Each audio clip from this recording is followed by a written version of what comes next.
All right, I believe now we are definitely live. Apparently, I was live on YouTube earlier, but those videos were marked as unlisted. So, yeah, now we're getting the notifications. All right, cool, cool.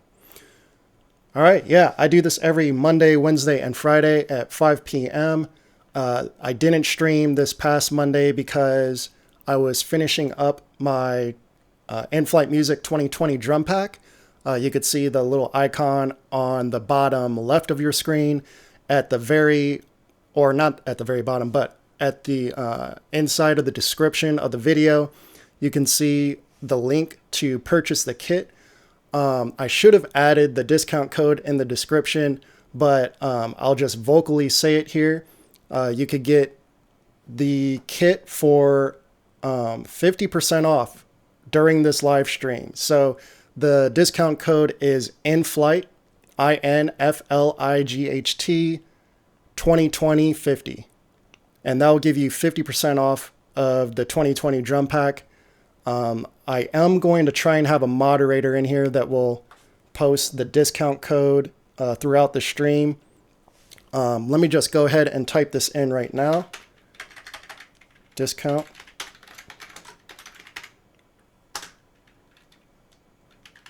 Inflight 2020 50.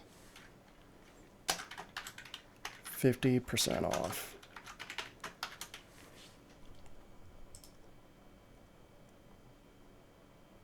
And there you go. That will give you 50% off of the Inflightmuzik 2020 drum pack. And let's see, what else do I have to do here?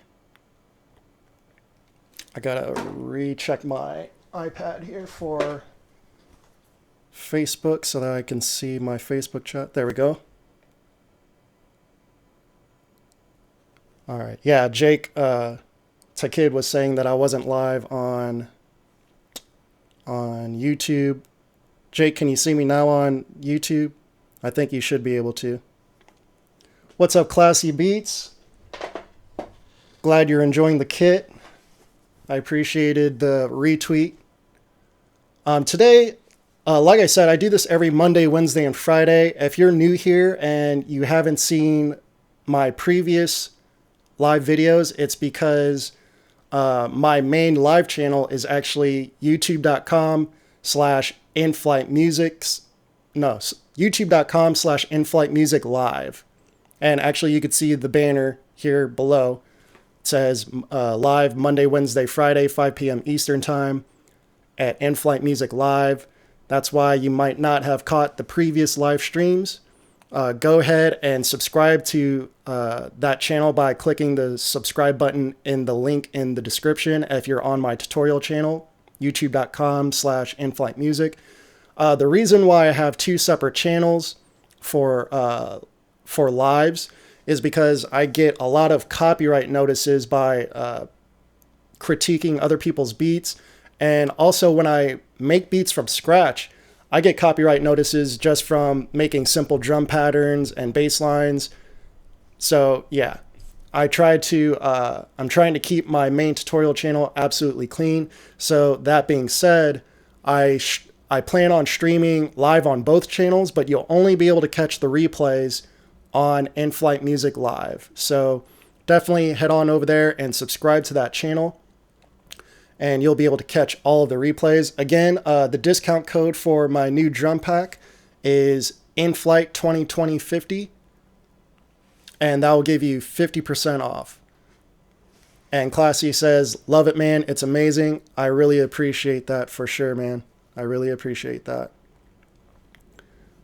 But yeah, like I said, usually I stream every Monday, Wednesday, and Friday, but this Monday I wasn't able to stream just because I was finishing up the pack. So now that all of that is done, we are back to our regular schedule of Monday, Wednesday, and Friday at 5 p.m. Eastern. Donuts 5, I appreciate you for tuning in. I think this is the first time I've seen you in the live stream. I'm thinking that we're going to see a lot of new faces now that I'm streaming on both of my YouTube channels.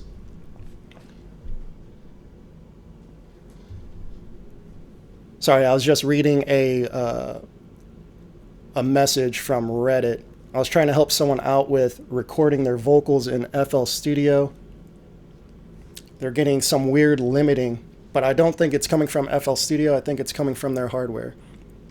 So yeah, normally we do beat critiques every Monday, Wednesday, and Friday, but today we're going to do something a little different. And basically, for the past couple weeks, I've mentioned how I have some really, really old beats here on YouTube. So these beats are here on, or not on YouTube, but on Soundclick.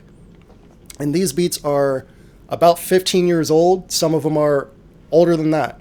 So we are going to go in and just listen to, let's see. Yeah, we're going to go in and listen to some of my old music. Some of these aren't just beats. Some of these are songs. So I used to record vocals. I used to sing, rap a little bit, but I was mainly trying to sing. I was horrible, so you'll hear a lot of auto-tune, and even with the auto-tune, I still suck really bad. So like the whole point of me doing this is to encourage you guys to submit your beats and submit your songs, knowing that, hey, we all got to start somewhere. There's also a song in here where I recorded a really talented rapper back when I was living in Virginia. I'm still a fan of that song. Unfortunately, we had a falling out over the years, so we actually do not talk anymore. But the song is still really good. I actually made him an entire album, but nothing really came of that. And yeah, long story short, I just felt like my production was being taken advantage of. So I pretty much just stopped making beats for free. So that's how that falling out happened. So here we are on my SoundClick. And yeah, you'll see that some of these tracks actually charted back in 2004, 2003, 2005, around that area, around that time. But I'm thinking I'll just play these in order, or I'm trying to remember what some of these sound like. Yeah, and forgive the cringy pictures here, because they are absolutely cringy. It's hilarious. That's actually me and my friend Kenny. He was in the chat a couple weeks ago. But yeah, I don't have any tracks with him on here, unfortunately. I wish you guys could hear some of the work that he's done. But yeah, we're just going to go through and listen to some of these tracks. I feel like I want to start. Yeah, I think I'm just going to start with a random one. What is this? This isn't even me. Oh, it's an ad. That's why. Okay. Okay. So it's a random ad. All right. Yeah, Jake says now I'm live on all channels. Cool, and I appreciate the purchase. I'm assuming that's from Donuts. I have notifications on with BeatStars. I'm actually going to turn this down all the way. So we're getting a few more people trickling in, so I'm just going to hold off just a little bit longer. What we're going to do... we did have a couple submissions last week that I didn't get to. Submissions for Monday's beat critique, but since I didn't do a beat critique on Monday, we weren't able to listen to those tracks. So I'm actually going to go ahead and listen to those tracks right now and give a quick beat critique. It was just 2 tracks, I believe. So let's see here. Yeah, this one, and yeah, we'll just listen to this one first. This is from Critter, a SoundCloud link. I always appreciate SoundCloud links and YouTube links the most. And you could join the Discord to submit your tracks in the beat critique section. That link is down below. And from time to time, I will be posting in the self-promo section with random discounts and things like that for you guys. already in self-promo and tips and tricks. There's already some of our users posting some goodies for you guys, so definitely check those out. So let's listen to Bullseye. I just noticed that that eyeball is actually a set of teeth. It's crazy.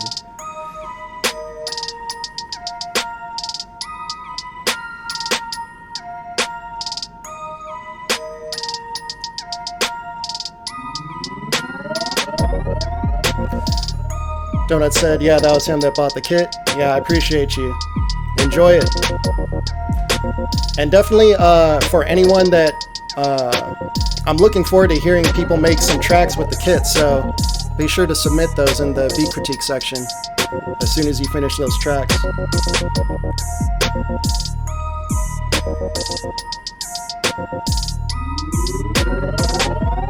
That bass is really, really low. You'll notice that in my 2020 kit, I went really hard on the basses. I wanted to make sure that anyone that's just starting out absolutely has basses that can be heard on all systems. So you don't have to worry about people listening on laptops or earbuds and not being able to hear your bass. All you really have to do is go in and level. For anyone that feels that there's too much distortion on it, you could always add a low pass filter. Just filter out some of the high-end frequencies. The kick, yeah, basically the low end on this track is the biggest issue because the kick isn't really punching and the 808 is really, really low.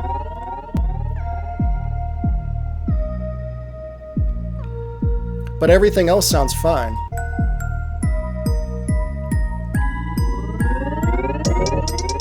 I would say that little, that riser that you have going on, maybe EQ that out a little bit, take out some of that mid-range. It sounds kind of muddy, but it sounds a little too loud as well. So I would just turn that down a little bit. But everything else sounds nice and clean.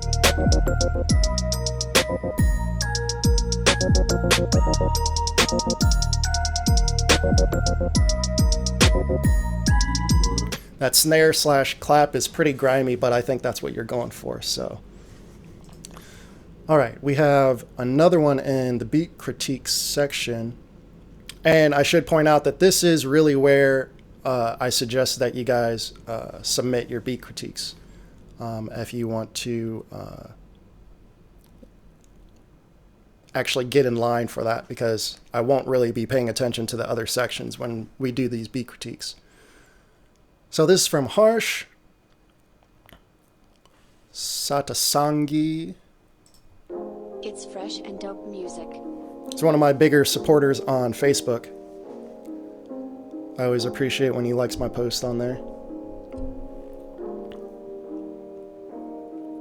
On the beat. Simo's playing some Tom Clancy Rainbow Six. I was just looking at some PlayStation bundles. I haven't owned a system in a while, but they're like super cheap right now. $200 for a PlayStation, 1 terabyte PlayStation, and 3 games. I might have to pick that up and start doing some Twitch streams where I play some games.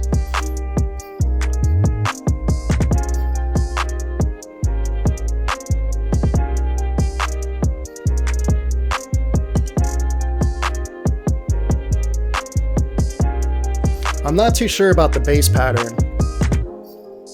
I feel like it's kind of stagnant. Like I feel like it can go more places in terms of what notes you're hitting there.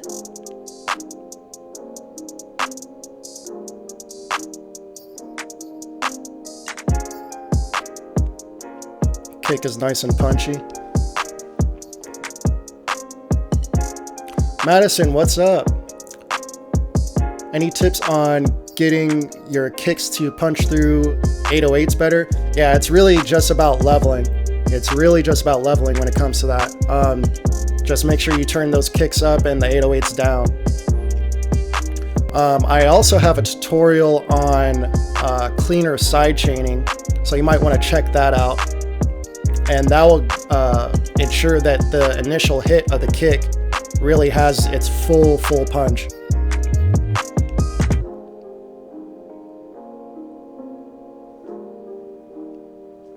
Yeah, a lot of the kicks in the 2020 kit, they're designed so that you have the option to either just turn them up or to go in and clip them on your own. What I didn't want to do was clip them ahead of time and eliminate the option for you to clip, because some kicks you want to clip harder than others, and so on and so forth. So actually, I'll show you some examples here right after this beat.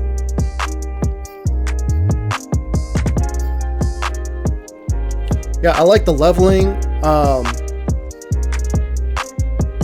I just wish there was just a little bit more sheen over the beat, but I mean, that's me nitpicking more than anything. Yeah, I really have to nitpick to find stuff that I don't like about this beat, for real.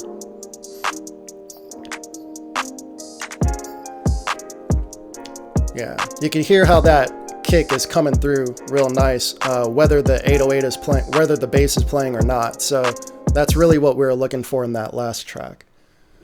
Yeah, let me show you some examples here, Madison. Craig, welcome to the channel, or welcome back. Trippin' Moon Juice, thank you for the comment there, trying to help out Madison. I appreciate that. Yeah, let me go to my kit. Kicks. So let me just drag one of these in. Farden, what's up? That's awesome. Yeah, I recognize the name Moon Juice, but I definitely didn't realize that you were my second subscriber, that's for sure. Or even, you know, the first 10 or 100, that's pretty amazing. So yeah, you'll see that a lot of these kicks, they're not pre-clipped. They do have some distortion, some high end to them, so that they can punch through without the need for clipping. So if you just balance them right, you'll be good to go. But because they have a lot of potential for clipping, yeah, Varden, I believe you missed, I missed one of your beats because you came in really late on one of the last critiques. So you could submit a critique in the Discord. The link's in the description, and then you could add that to the beat critique section. I'll critique a beat for you. Yeah, we could do that right before we get into my old beats. But yeah, so here, this has a lot of potential for clipping. So it's already pretty loud, but you can go in here, turn on clip and pre-computed effects, and then you could square off this waveform. So now it's nice and squared off right there. And then you could just level that, turn it down,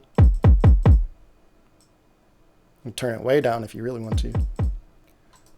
But yeah, it's going to hit a lot harder just from adding just a touch of clipping right there. So yeah, you'll see that all the kicks are, they just have a lot of potential for that. So we just have these nice little peaks. So they cut through, no problem. But if you need them to hit hard, just square off these waveforms a little bit. And then if you get a little too much of that high-end distortion, like that potentially might be too much for you depending on the 808, you'll be surprised when you actually add these into a beat. Like if you take one of your old beats and just switch out your kick with one of these, when you have it soloed, it might sound like it's too much, but when you actually put it into a beat, you'll notice that you could actually hear the kick a lot better. So that's actually something that you want. But when you're listening to it on its own, oh, let me go back to where, did I just undo that or something?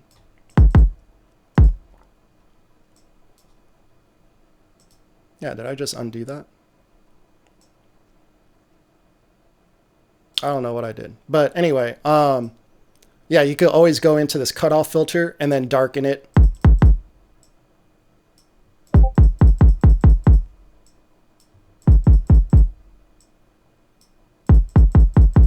Yeah, right about there.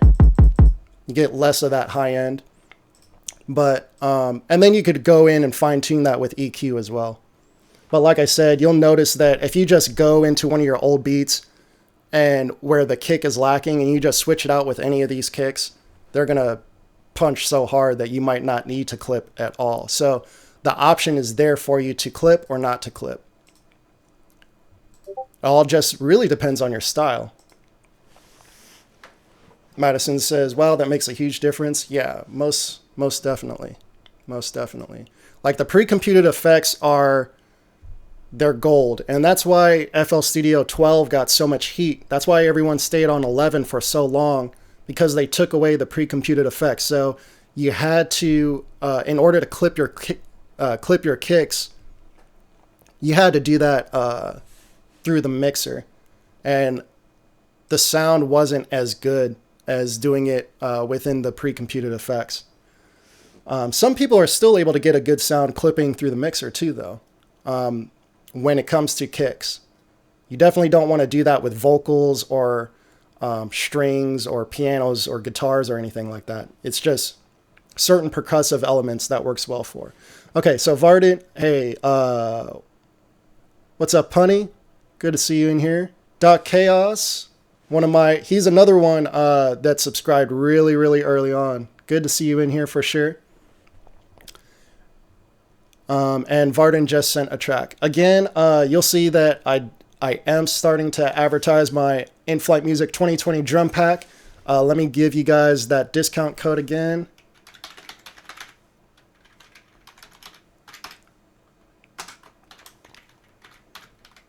It's Inflight 2020 50, and that'll give you 50% off 2020 drum pack. And the link is in the description. King Ace, what's up? Mr. The Big 778, what's up? What's going on? About to buy that kit right now. That's awesome. Yeah, make sure you use that discount code. Happy Thanksgiving, y'all. Happy Thanksgiving. Daily on the beat. Can't wait until you blow up. You deserve it for real. I definitely appreciate that. I definitely appreciate that. All right, let's check out. Okay, we're starting to get a few tracks in here. Okay, I see Varden right here. So we're going to end the initial beat critique with Varden's track. And then we're going to listen to some of my old tracks. And then we'll get back into the beat critiques because I definitely am getting the feeling that that's really what you guys want.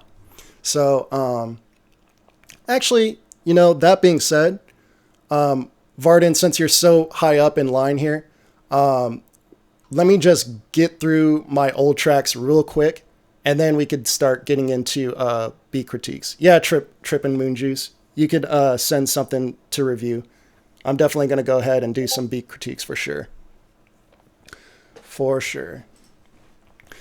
All right, so let me figure out what I want to play here. Let's just start from the top. So I'm going to play Before I Die Radio. This peaked at number 94 in one of the subgenres. I can't remember off the top of my head. But yeah. Oh, one thing I should mention, all these beats were made on my Roland Phantom X6. So what I used to do was I would compose everything in there, and then I would sample myself into FL Studio, and then I would add drums with FL Studio because the drums sucked on the Phantom. But here we go.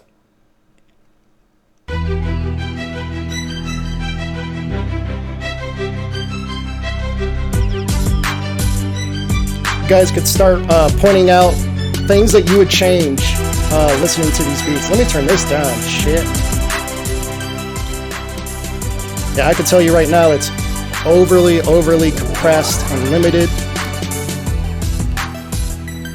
My producer name, Inflightmuzik.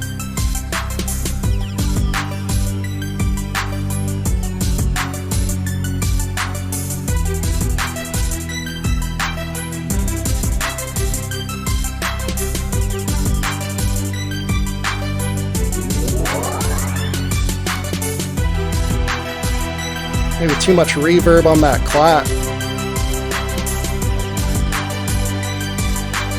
The kick is very phasey, like it's not hitting like...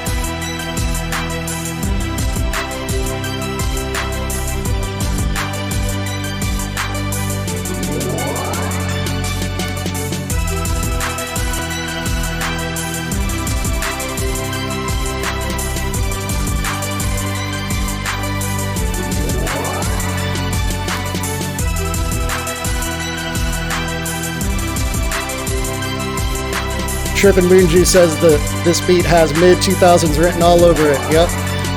Indeed. Indeed. Let me skip ahead here. I usually put bridges in my beats.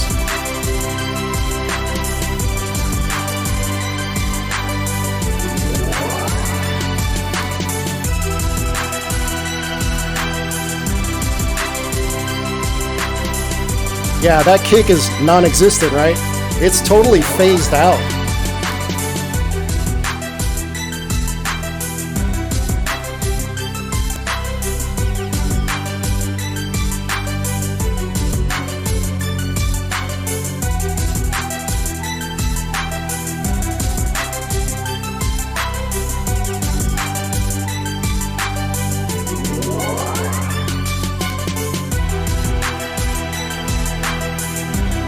Yeah, I never used 808s around this time.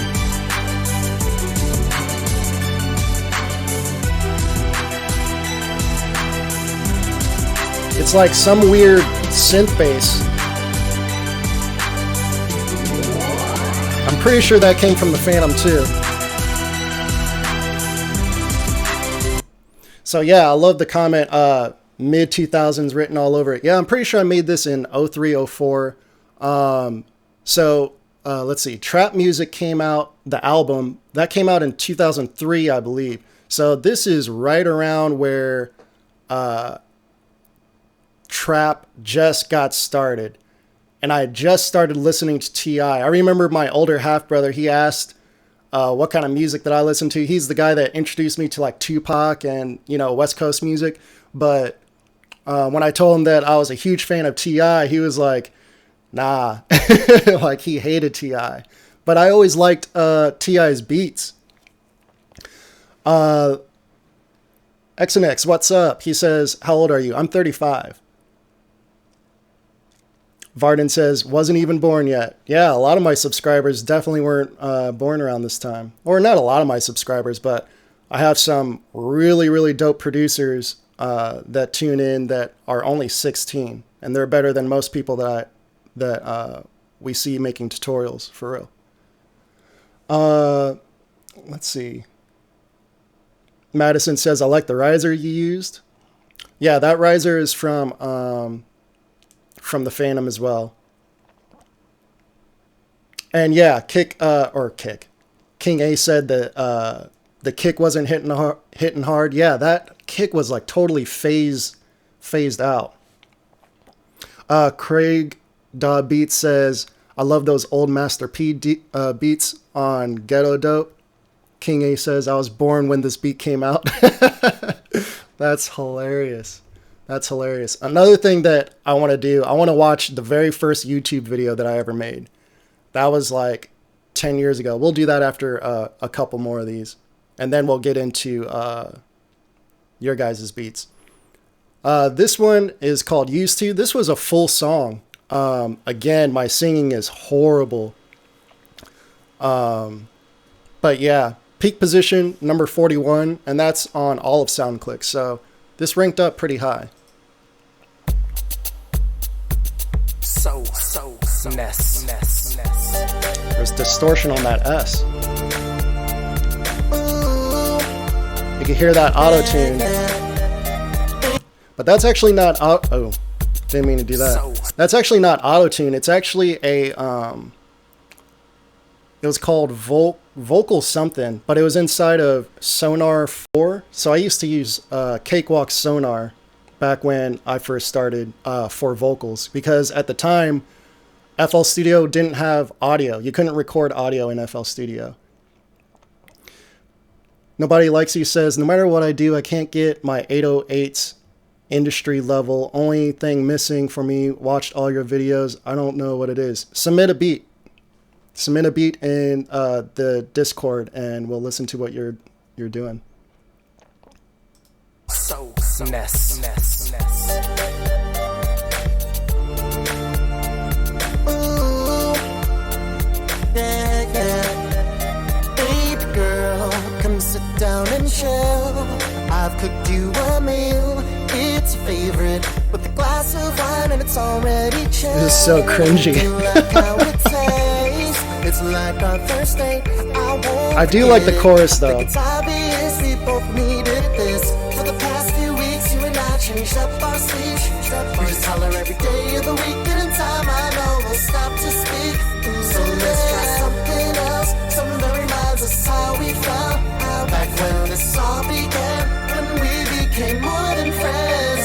That's the one you fight. Let's just have a good time, 'cause you know, baby, tonight I'm gonna do it how I used to. 'Cause I love you so much, but I don't show it enough. So to prove all of my love, I'm gonna do it how I used to. Baby girl, let's turn off our phones. This was the first track that I tried to get a placement with. People are saying this ain't bad though. This kind of hard. Yeah, not bad at all. Very catchy actually. Old school, it's a vibe. Yeah, it's definitely a vibe.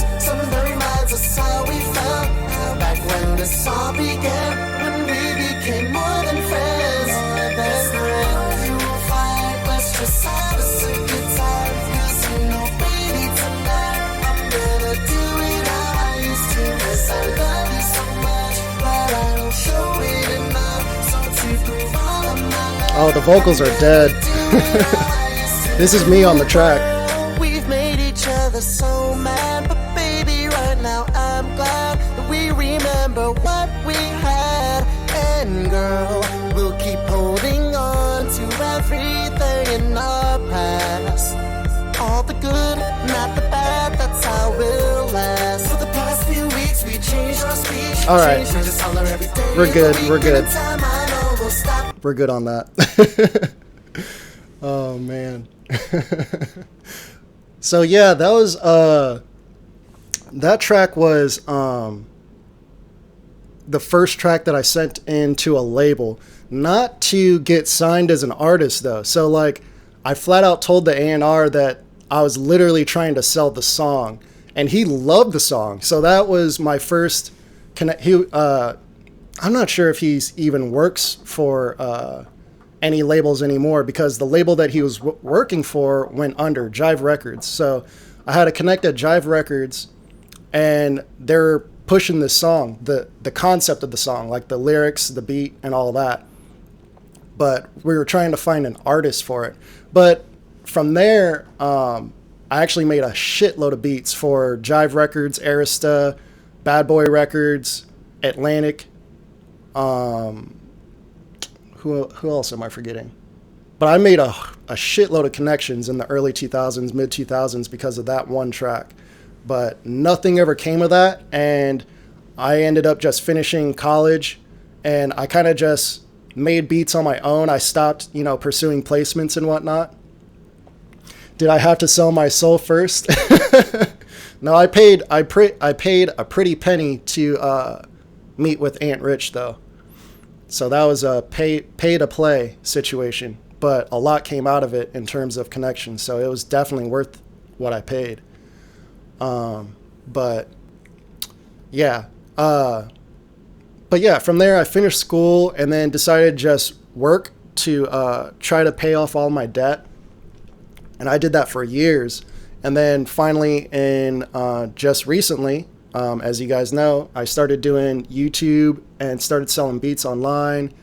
And yeah, I basically decided that I was just going to go independent and just really go all out with this, because I wasn't really getting anywhere in the corporate world, so to speak. So yeah, this is definitely my passion, if you guys can't tell.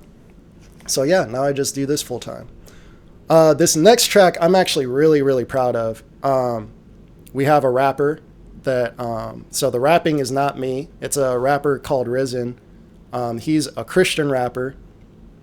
And we tried to start this whole movement called street gospel. This is before like Lecrae and all that. So for us, or for, you know, our community, it was like really, really new in terms of like the sound that was out there. But I am singing on the hook, so please excuse that. But I love the concept of the song. And from what I remember, the production was pretty good. But yeah, let's listen to what we did wrong here. I'm trying to get out the streets, man. Leave the street life alone, Father. It's a thug's prayer. Yeah, Lord. I did all the vocal production on this.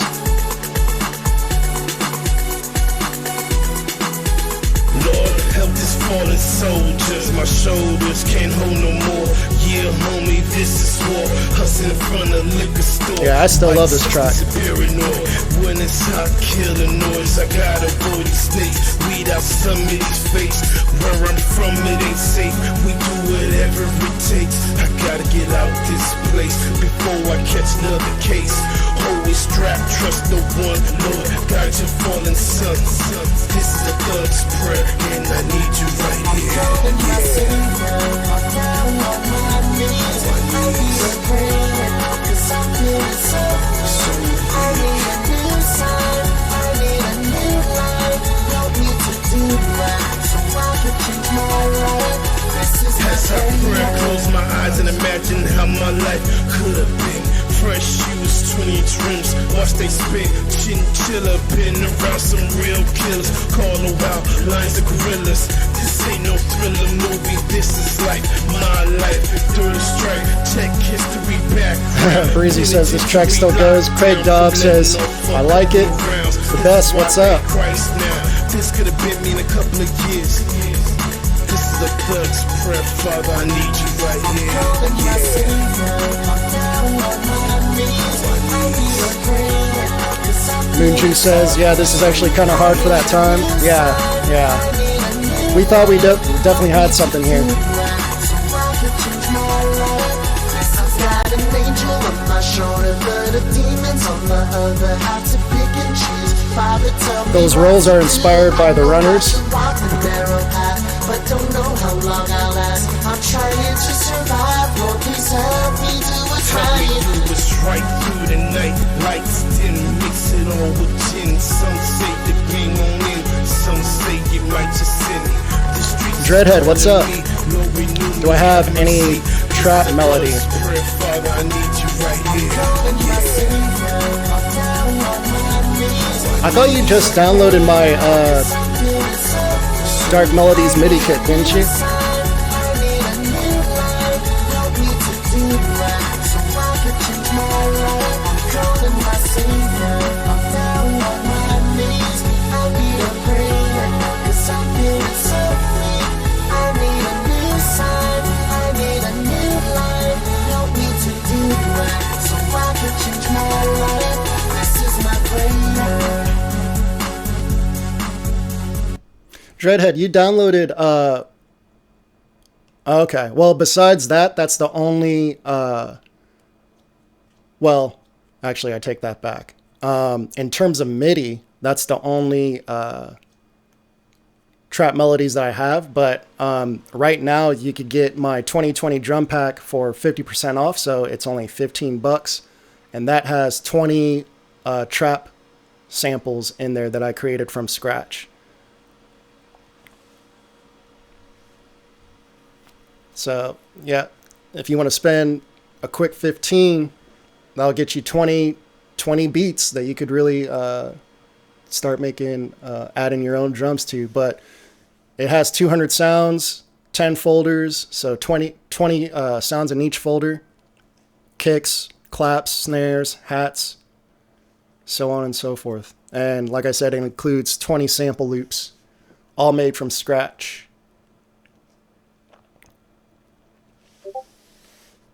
And again, I really appreciate everyone that's already purchased, even before the stream, because I thought I was pretty clear that I was going to give 50% off during this live stream, but people were still buying the kit anyway at full price. So shout out to you guys for doing that. I really appreciate the support.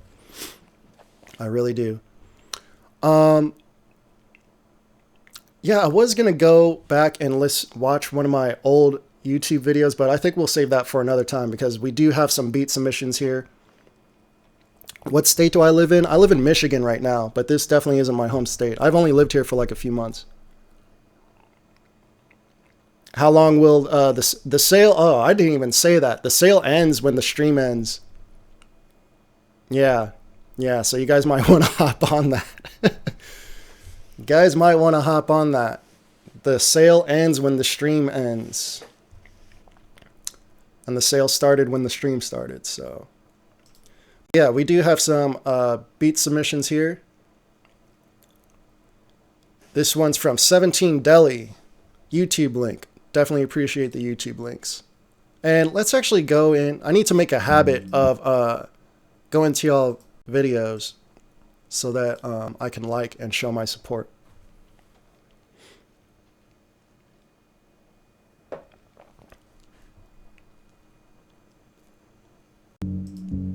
I just got a comment saying that someone from one of my videos saying that they're definitely going to buy the kit, but I hope they're here live right now. I don't think they're here live right now.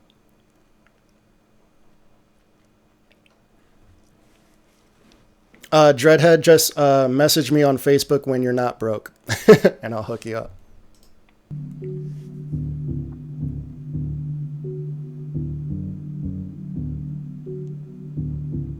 Did I like this? Yeah, okay. Oh, I like how that came in right there.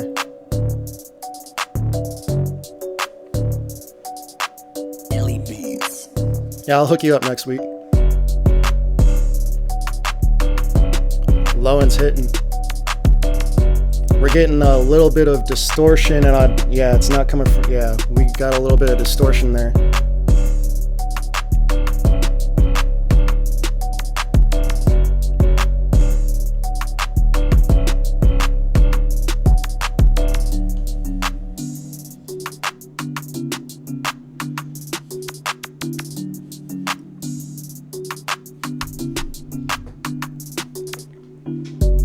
Everything else sounds pretty good though.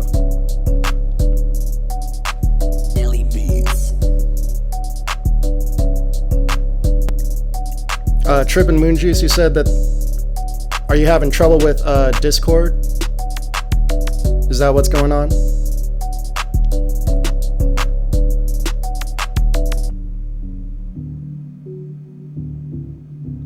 Oh, you know what? Let me.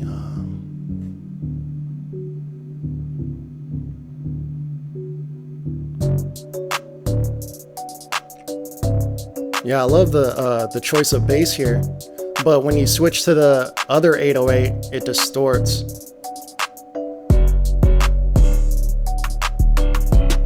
Right there, it's distorting.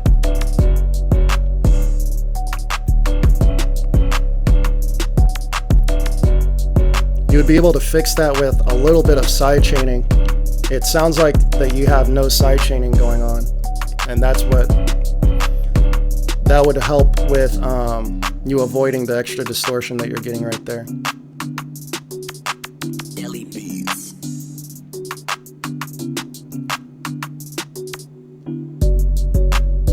How long have I been making beats for? That's a good question. I taught myself piano back in around 99, 2000, and then I didn't really get into making beats until like 2002, 2003.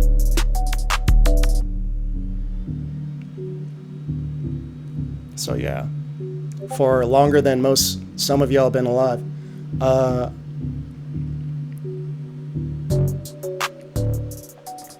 You found my channel looking for dark melodies, and my video was first. Yeah, I'm ranked #1 on quite a few YouTube searches, surprisingly. That really makes me want to go to my first tutorial, because this will actually teach you guys something, especially now that I just mentioned it, how I taught myself piano. So if you type in how I taught myself piano,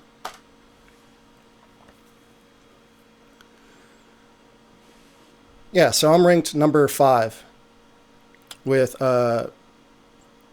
26,000 views from 11 years ago. So like I researched for this video like 2 years ago, and all of a sudden it was at 20,000. I was like, what the hell? So I was really surprised because my name's Ian. I didn't have YouTube video. I didn't know anything about titles. I didn't know anything about tags. So there, oh, I do have some tags on here. So random tags: R&B, pop, unsigned, production, Ian, Ross, infectious. Like those tags aren't going to do anything for you. But yeah. So yeah, this video is literally my very first YouTube video, and it was me explaining how I taught myself piano. So Video ever.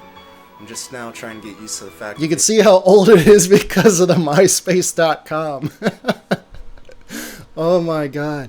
And as a matter of fact, this was like the peak of MySpace. So this was right 2008 is when Facebook finally passed up MySpace. So this was the same year. Yeah, was this 2008? Yeah, May 21st, 2008. So this was like when Facebook started becoming a thing. being filmed while I actually produce. Let me skip music, ahead but and actually get I know into the sauce. Yes, basically showing you how I went about teaching myself how to play piano. And hopefully I can get you from playing like this. Oh, there's my Phantom, by the way.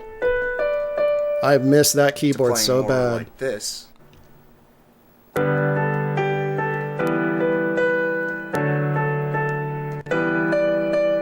And to finally be able to improvise and play your own stuff like this. You can see I filmed this with a potato. Okay, one of the first steps that I ever take when I start making a song is coming up with a melody in my head. Oh, my and then hat. trying to I lay look that like a out total on the douchebag. piano. Now, the very first melody that I ever had in my I'm going to head say that the I same did thing lay about out my on the piano videos went now with something my like hair. this. Because I just don't care.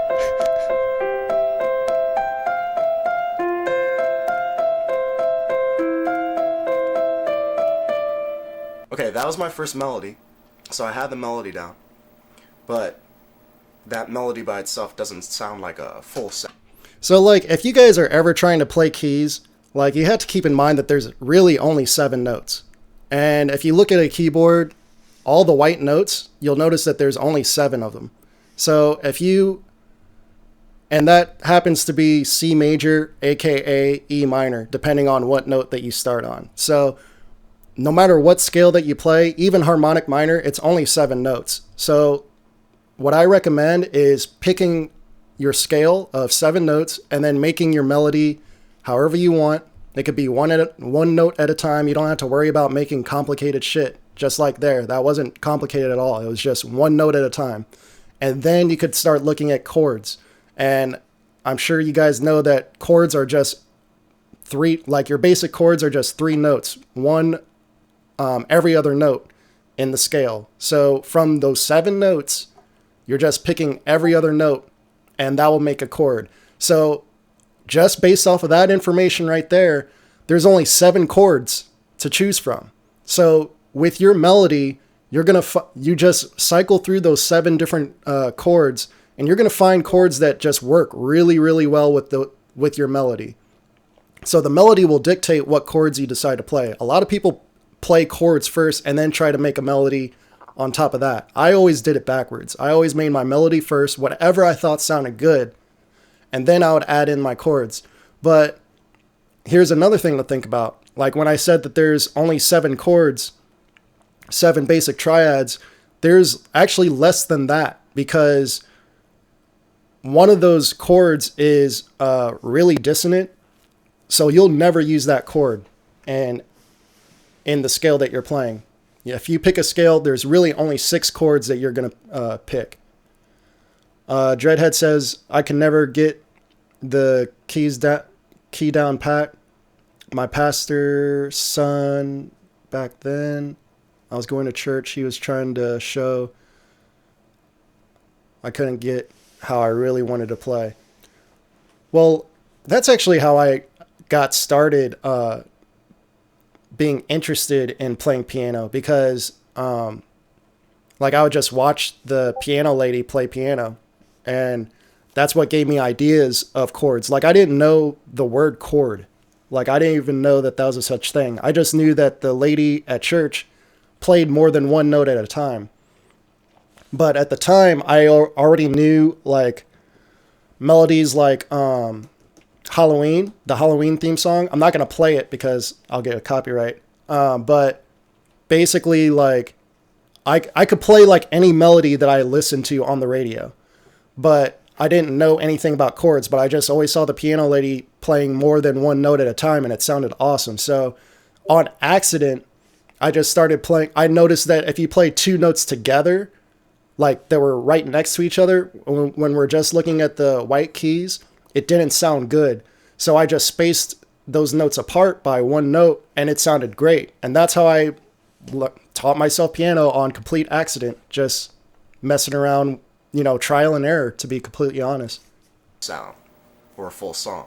So what I did, I started adding other notes to it and just built on from there, just to give it a thicker sound, like this.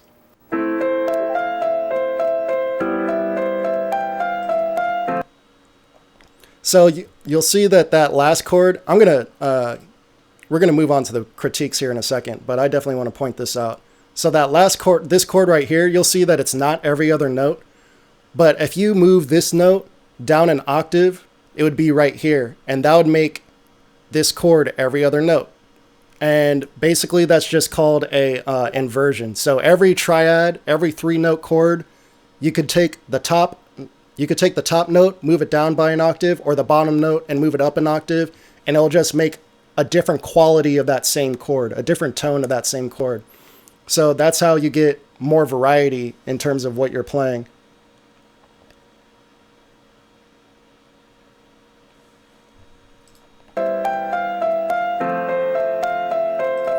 But yeah, we're not going to go through that. If you guys want to check out that video, feel free. Just type in how I taught myself piano. I'm the 5th on that list there.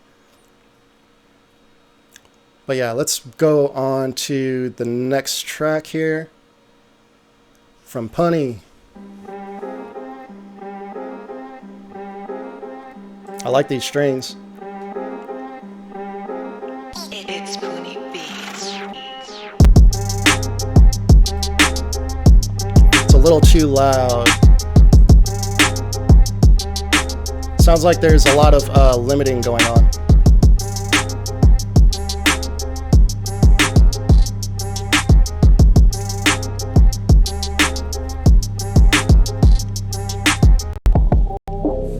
Nobody Likes You says, just caught the kit, submitted my beat. Let's see how I can fix these 808s. Sounds good.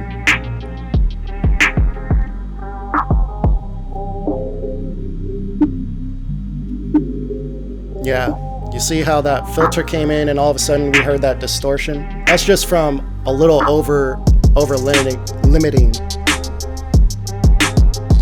That's why that snare's so harsh. Everything, you could hear everything's just pressed up to the ceiling.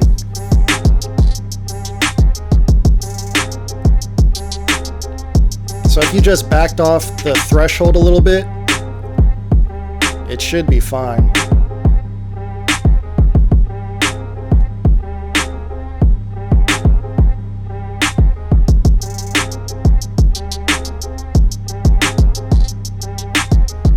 Thing's nice and punchy.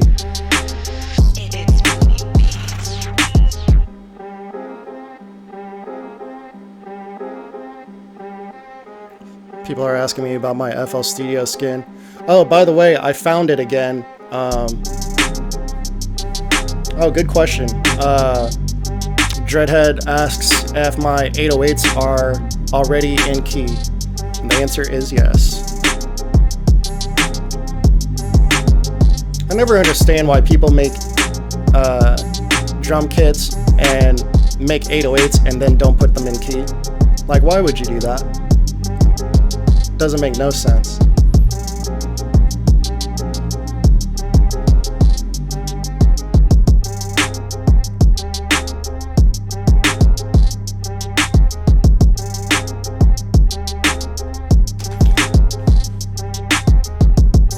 Yeah, I like the strings. I like your choice of drums. I think the only thing that I would switch out is maybe the 808 or the bass. Let me go back here.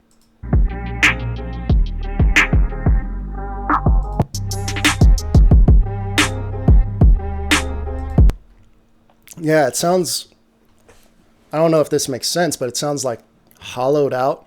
So somehow you're getting some type of phasing. Like the low end isn't very solid. Oh man, I just realized, crap. So I was playing these sounds through the mic. So, man, that makes me think that maybe you weren't getting distortion on that other track that I was listening to. Let me just play that last track real quick, now that I have the my speakers turned off.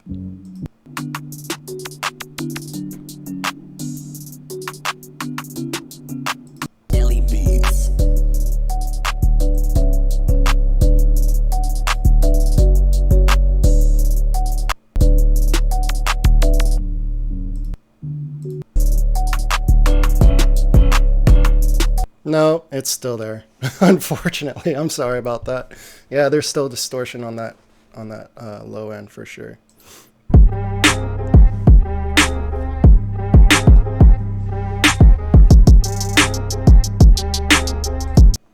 Yeah, I would just say the sound selection for the 808 and the synth bass. The synth bass is having the same issue, so I'm not sure what's causing that.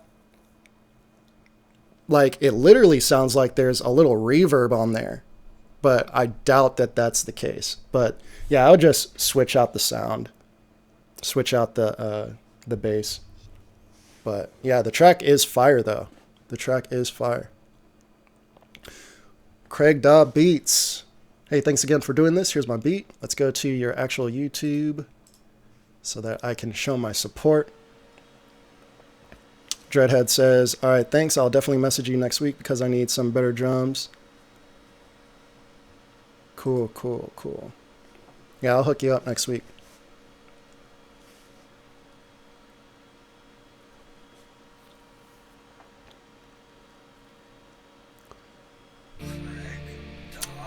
Madison, do I have any recommendations for a good studio mic? Yeah, my worst YouTube video this year is actually on that exact topic. So I doubt you saw the video because almost no one did. I only got like 200 views on it or something like that. But there's this website called, let me try and find it for you.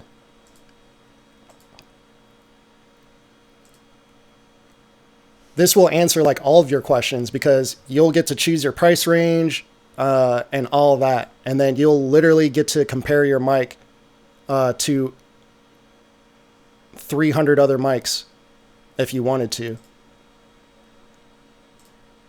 Let me find this website because I forget the name of it. Let me find my YouTube video.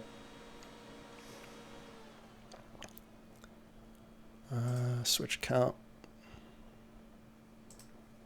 But off the top of my head, the mic that I usually recommend for rap vocals is actually a dynamic microphone. So this microphone isn't on this website because this website only covers condenser mics. But it literally has a rapper on there where you can use his vocals and just compare what they sound like on 300 different microphones, all ranging from $100 all the way up to the Sony C800, which is the most expensive mic in the world. Back when I started producing, it was like $6,000. I think now it's like almost $10,000. So, but it's a crazy microphone. And when you listen to it, yeah, it's like an automatic win every time. Let's see here. My channel. In terms of dynamic microphones, the first microphone that I started out with was actually AKG Perception 200. The vocals that you heard in those tracks that I was playing, that's where that came from that mic. The Thug's Prayer track, those vocals were actually from my Rode K2. That thing's a beast. At the time when I bought it, it was like $600, but I think that went up in price too for $700, which brings me to another point. When you guys buy, if you guys want to invest in your music, buy hardware equipment, because those hardware equipment tends to go up in price or at least stay the same. The only thing that really goes down in price are things like keyboards.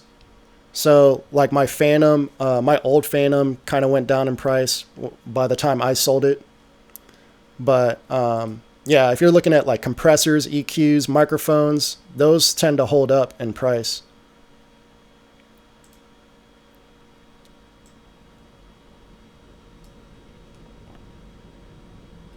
Is one of the industry standards. You'll see a lot of high-end studios use this. No problem, Punny. I'll check you later. Thanks for tuning in.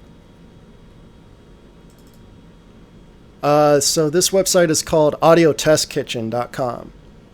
So yeah, it has 300 different microphones that you can choose from. And then right here, you can select the audio source. They have bands, they have female vocals, a rapper, and then you could just loop this in any section that you want. And then you just drag whatever microphone into each of these slots. And then right here, they have a shopping cart where they'll list like all the different places that sell that microphone for these prices. So it's a solid website. It's 100% free too. So definitely check out that website, audiotestkitchen.com.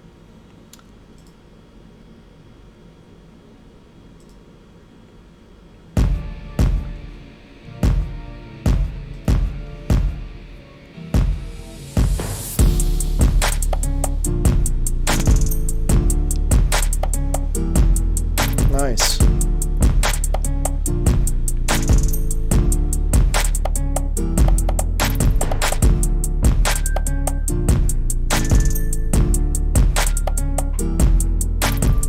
Nice simple counter melody.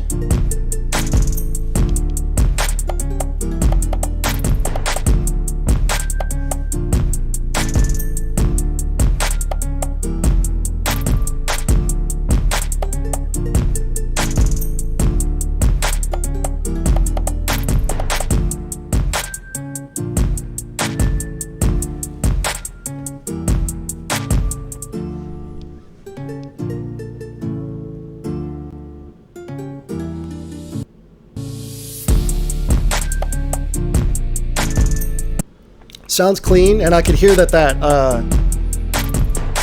that kick is really heavy with some extra distortion on it, so it kind of adds some griminess to the beat.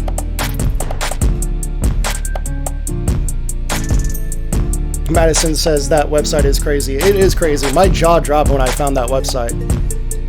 I discovered it through recordingrevolution.com. Graham Cochran.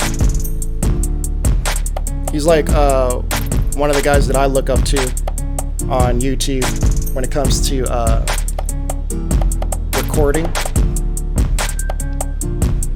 recording and doing basic quick mixes. But he mainly works in like the audio world, not really the beat making world. So, but I transfer a lot of his tips and tricks to my channel for sure.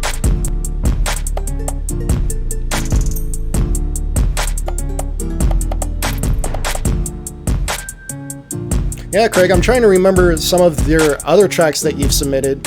I want to say that this is one of your better ones, but that's just off the top of my head. Yeah, nice arrangement, good transitions.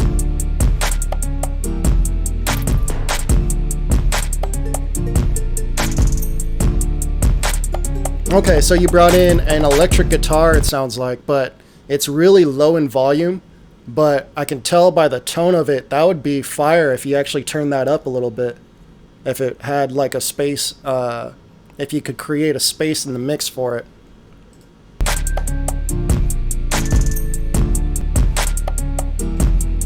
Yeah, because of the level that it's at, it almost sounds like just static noise in the background. But if you turn that up, that might be fire. That might be fire. I like the idea.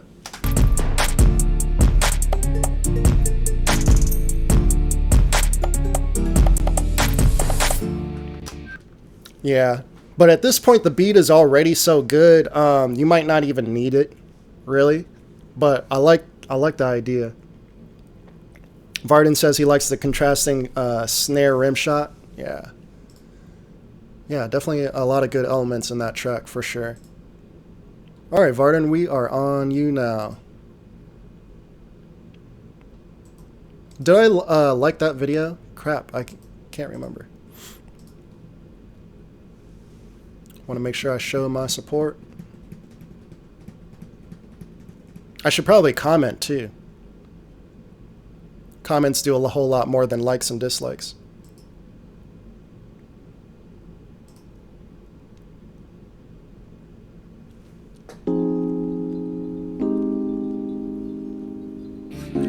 Sounds nice and chill. Oh, now I can hear the guitar in the intro too. I didn't even realize.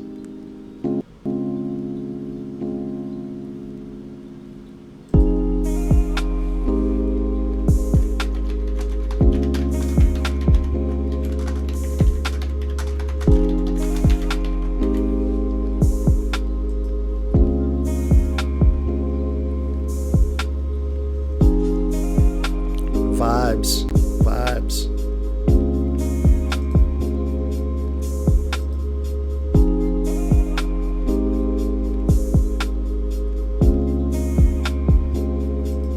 Yeah, I like the atmosphere of this track.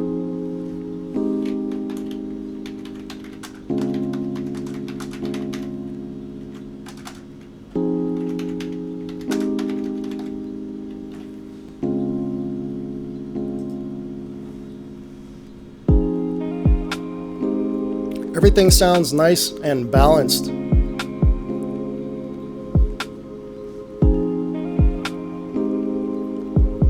Good use of reverb on those vocals. If that is a vocal. What's up, Akeem? Good to see you in here.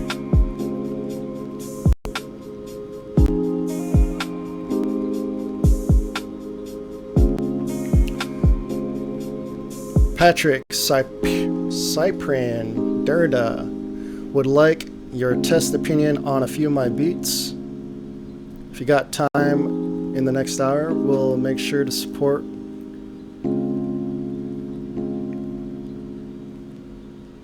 Sometimes too busy not to watch. No, I appreciate you tuning in. Patrick, if you go to my Facebook group, there's a link to submit your beats in my Discord.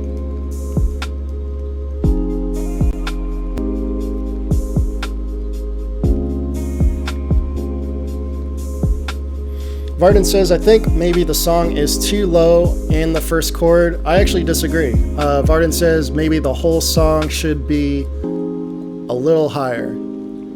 I think it's good right where it's at, for real. Because the higher you pitch things up, the less you actually lose some of the warmth of those lower chords. And you already have a nice balance. So if you did that, you would have to go in and re-level your beat again. More than likely. It really just depends. But no, I like where it's at, for real, for real. I would definitely move on to the next beat. I wouldn't touch this one. But that's just my opinion. Nemo. Yeah, guys, be careful not to... that sounds fire. Be careful not to over-critique yourselves, too. Because I definitely used to have that problem, for sure.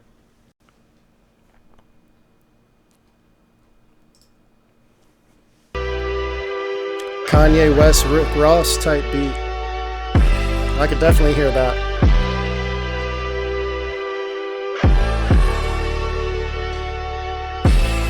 Good processing on that sample.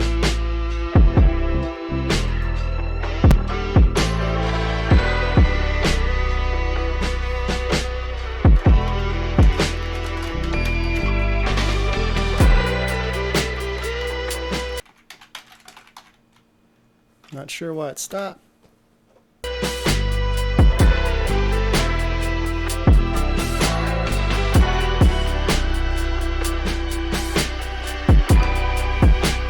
Man, this is a great track. This needs to be on like the Creed 3 soundtrack. Creed 3. I totally hear it.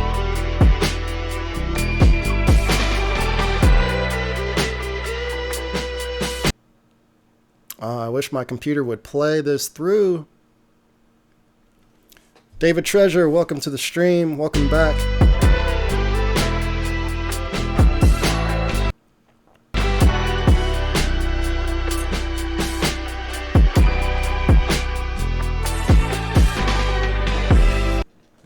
We got 18 total right now on all channels. I was hoping for, oh sorry, I was hoping for 30 today, but we're just getting started. This is the first stream on the tutorial channel, so not too many people know about this.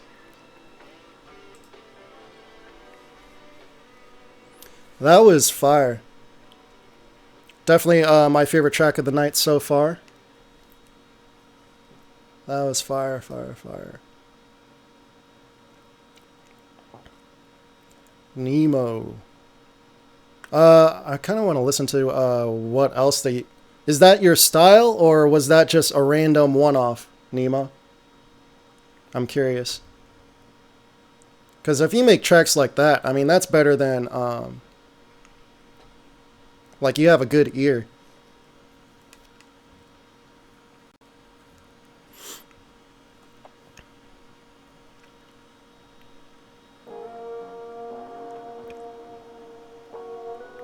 Okay, yeah, so you're into that style for sure.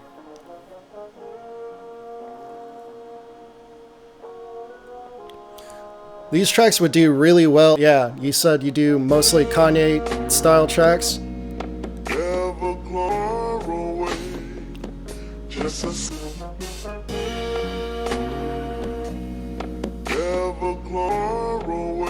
These are way too fire. You need to be on Spotify, bro. Like, they'll definitely be adding you on some playlists. No doubt. No doubt. Do you have, you said, but not many like that? Well, make more like that. That's really what I have to say about that. Moonlight Activated. Chasing, tripping, moon juice.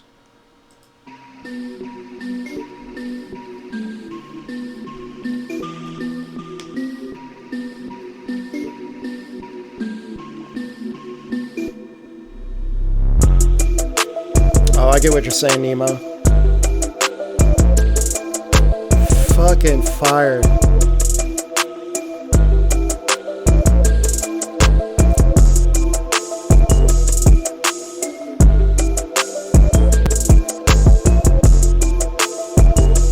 Dude, this is too fire to even not even care about any mixing issues.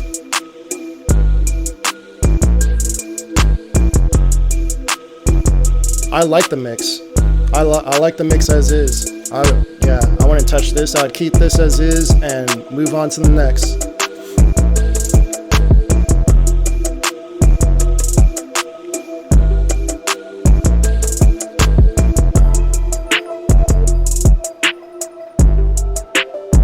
Yeah, for sure the engineer is definitely going to turn down the bass when he gets the track outs for this, but dude, I love it. He's definitely going to need the track outs though, because I could tell that this is a little, you have some mastering plugins on there.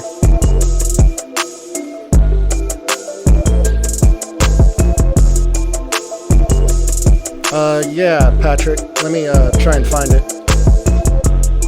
Yeah, for some reason I can't write in the chat with my computer, so let me try and do it here. Yeah, I'm gonna let this ride out while I work on that. Actually, let me do it through here.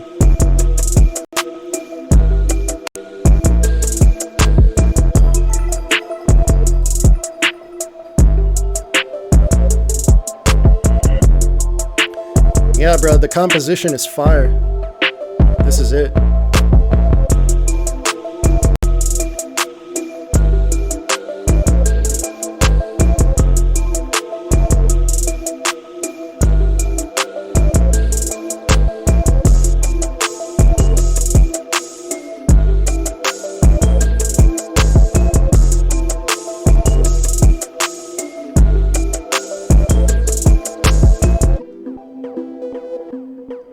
Switch up.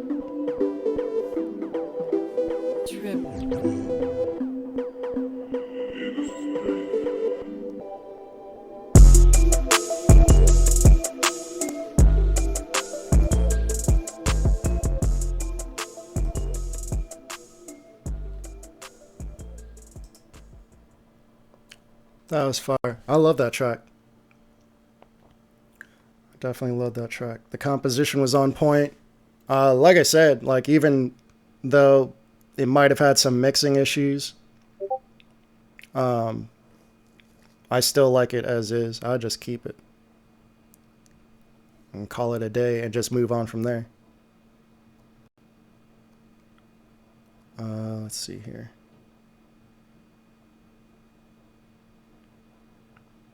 What the hell?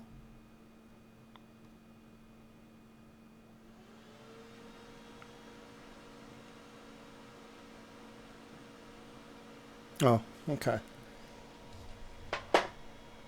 Let's see.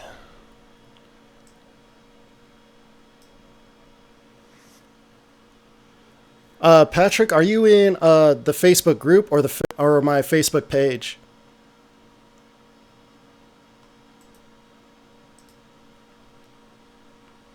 Because I have to post it in the right chat.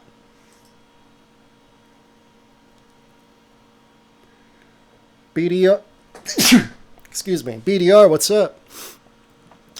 Did I pick up anything on Black Friday? Well, Black Friday for me won't be until this Friday. So no, I have not yet. But yeah, I have some things in mind. Universe, Cosmos, what's up? Moon Juice, you are welcome. I think you have another track too. Yeah, Patrick, are you in the Facebook group or my Facebook page? Okay. Moonju says, yeah, mix is a problem. I'm using same $20 bullshit and ear headphones because my other one's broke. Yeah, that'll do that for sure. That'll do that. Yeah, $20 headphones. Yeah, if you can't hear, then that's always going to be an issue. Let me see here. Yeah, I'm on my page. So where's... Facebook is so slow on desktop. Like it flies on mobile, but on desktop it's always so slow.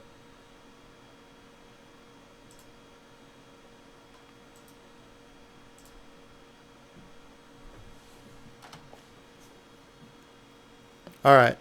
Yep, there you go, Patrick.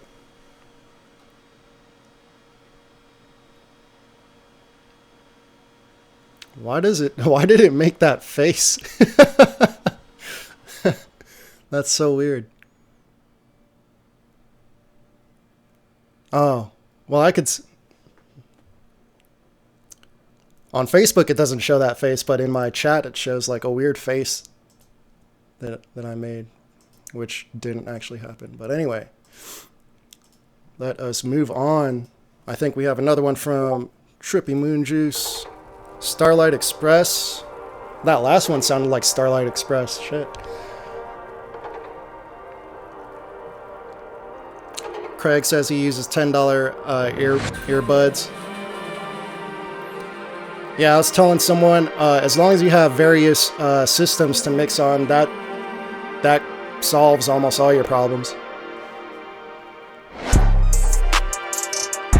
I have some shitty bookshelf monitors, some Logitech speakers with small sub, and these headphones, and then a vehicle sound system to listen to. So I have multiple sources, and then of course my phone.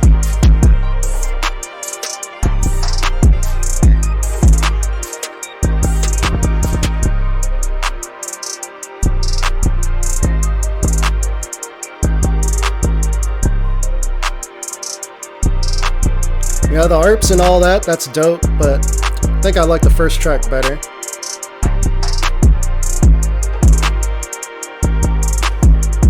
This is a vibe though.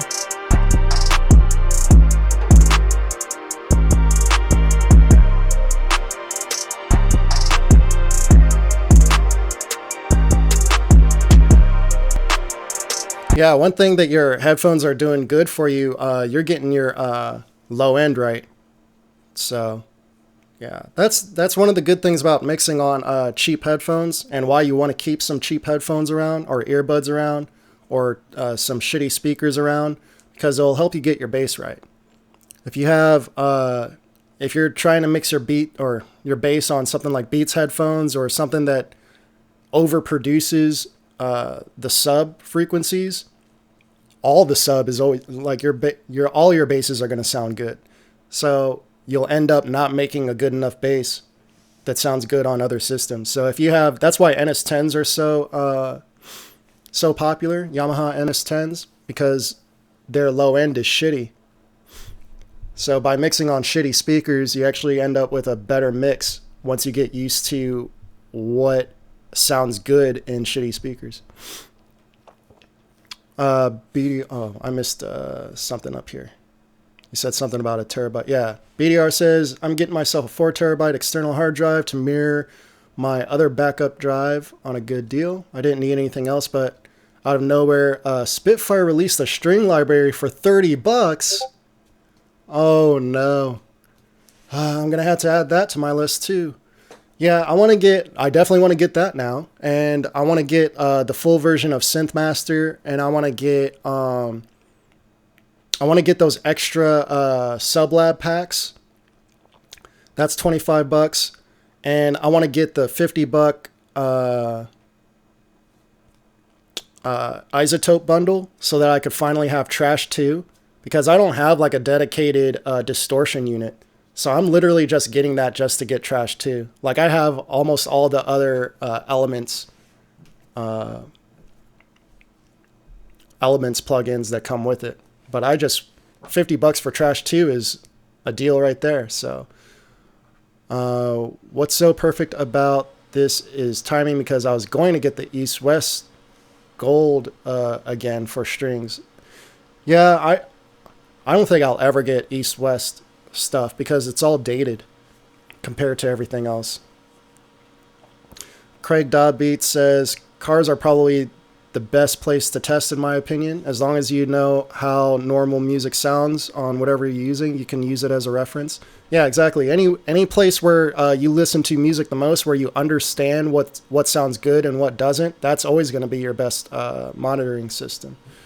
BDR says, no doubt, man. Yeah, yeah, I've been trying to hold up. Like, I know most of those deals are going on until the 6th of December. So I'm trying to wait and see, because I'm really trying to get a laptop, like a $1,500, $1,800 laptop. So it really just depends. Like, I want to make sure that I don't overspend on, the little things, when what I really need is a good laptop. A good future investment. Throw it away. And speaking of which, speaking of saving money, again, here's 50% off. Oh, shit. Let me just retype it. 50% off. 2020 drum pack. Code. In flight 2020 50. And let me copy that. And again, it's 200 sounds, all dedicated to modern trap. It's plug and play, so you don't really have to do any mixing. I showed at the beginning of the stream how to clip your kicks, so the kicks in the pack are meant to be clipped. Yeah, they're designed to for you guys to clip the shit out of them, and then they'll still sound good. Let's see. Yeah, Craig says that's what I need, a good computer. Yeah, I need a good computer so bad. I just entered a contest to win to win Omnisphere. So if I get Omnisphere, I'm still not going to use it because I'm not going to put it on this computer. I won't be able to really use it. So I'll end up owning Omnisphere and not even, not until I get a laptop. I want to build a new tower too. BDR says I need to replace my old laptop too. If I ever needed to work on it, I'd get screwed. 7-year-old Lenovo, yeah. Yeah, for sure. I'll just play this first track, I guess.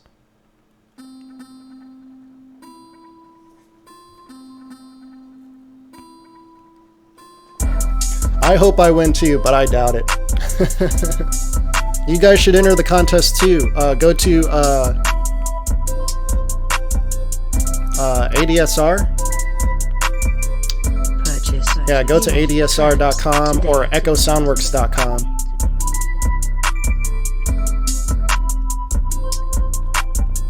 Last year I bought all of their packs for $25. They'll probably do that again around Christmas time.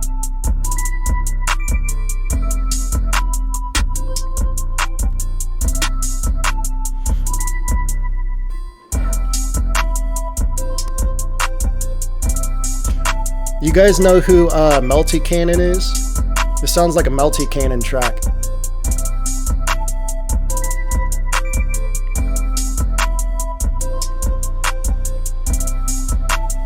You're almost charging Melty Cannon prices too. $50 MP3. He charges $100 for an MP3. Today. Crafty, what's good? Long time no see, bro. Play the second track.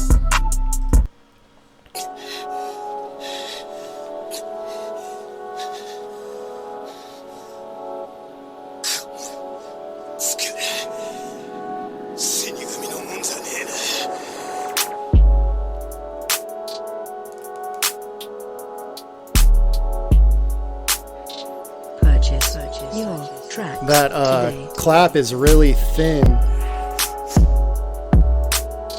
It's like all high-end noise. Nice kick roll.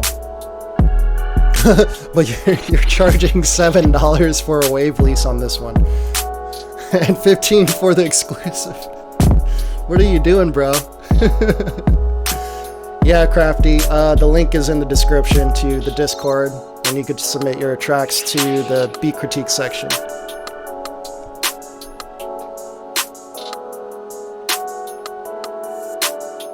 BDR says you could get a pre-built for like $200 to $300. I'm customizing mine off of HP. I already have mine picked out in terms of all the features that I want and whatnot.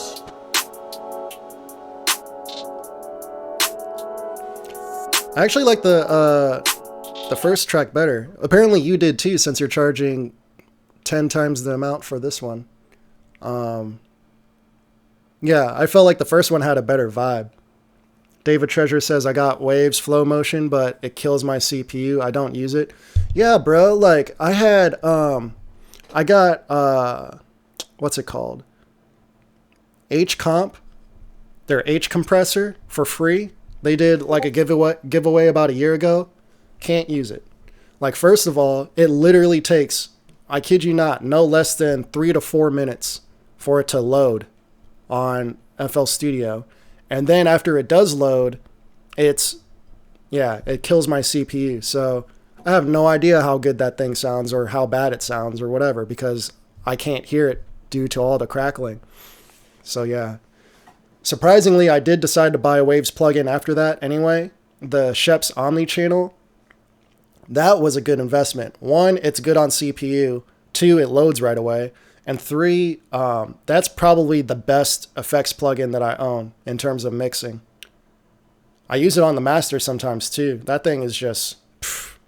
It's like all their good plugins all in one unit, if you ask me. And on top of that, I only paid $30 for it. So now they have a crazy sale going on. I mean, they always have crazy sales going on where you get plugins for like $30, $20. That one is still $100. So I'm pretty sure around Christmas time, they'll probably drop it back down. But I think their sale last year for $30 on that plugin went so well that they'll probably never have it at $30 again, because it's definitely worth $100. I would still pay $100 for it, at least. That thing's fire. I'd say hands down it's the best plugin I own. And I don't even use it that often, to be honest. I still use stock plugins more than anything else. Like Maximus is no joke. Maximus is killer. Maximus and yeah, I'd say my favorite 2 third-party plugins are the Shep's Omni channel. He's my favorite mixer, by the way. He also mixes in headphones, just like I do. Yeah, Shep's Omni channel and anything from Isotope is fire. Specifically their mastering stuff, Ozone. All the music that you heard from my Soundclick, all that was mastered with Ozone 4.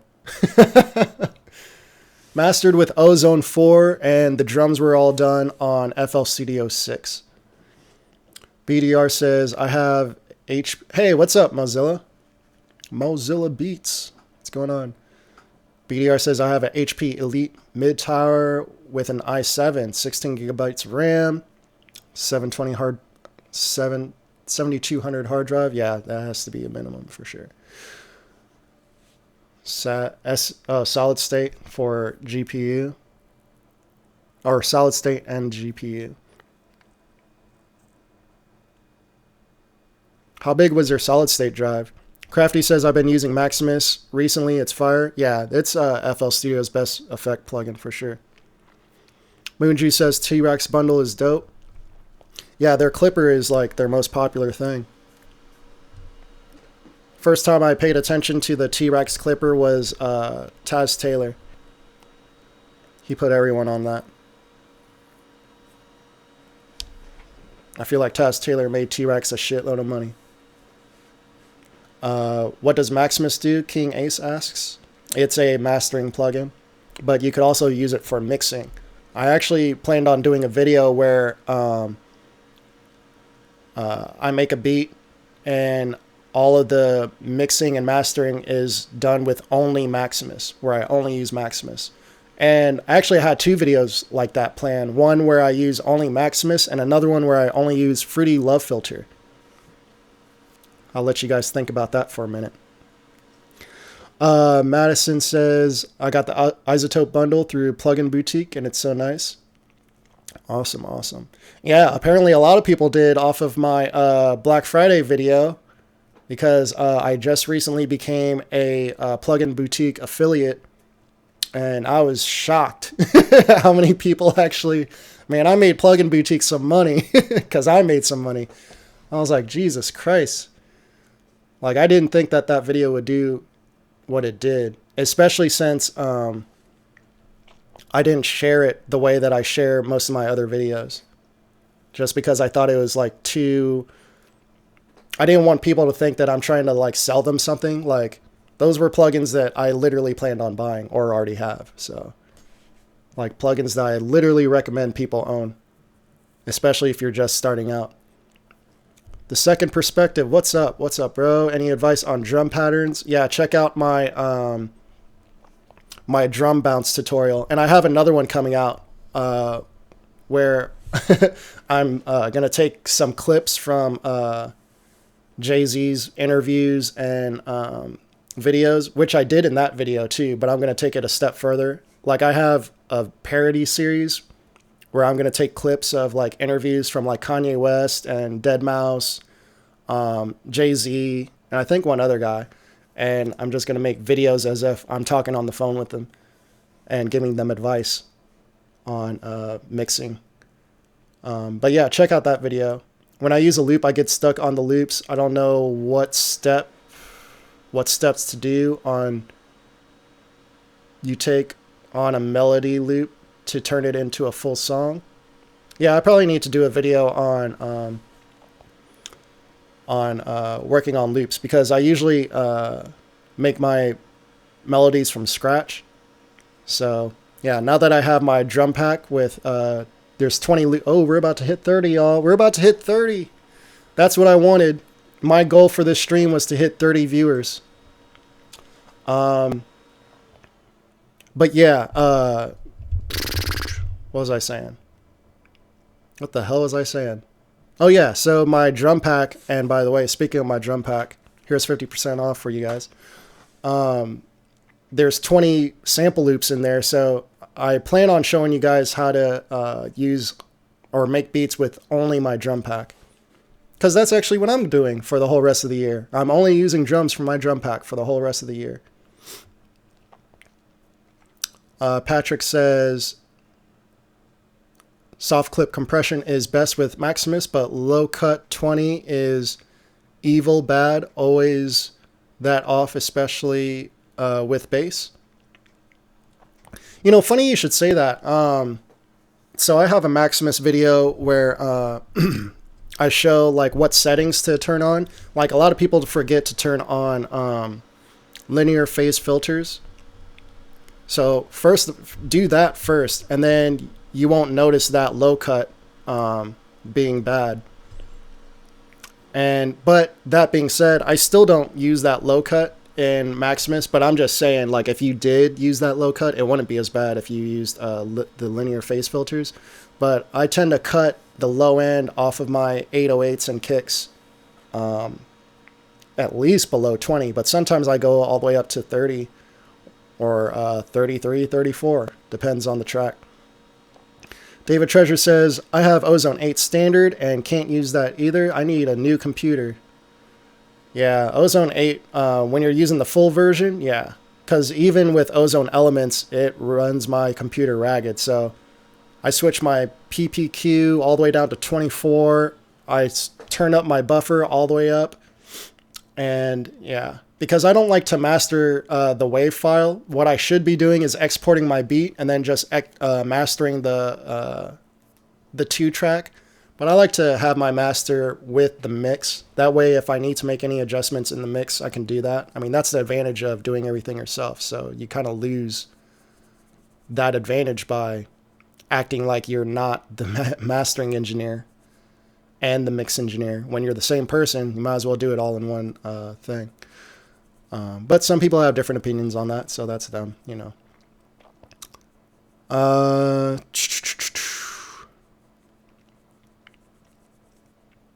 Takid, what's up?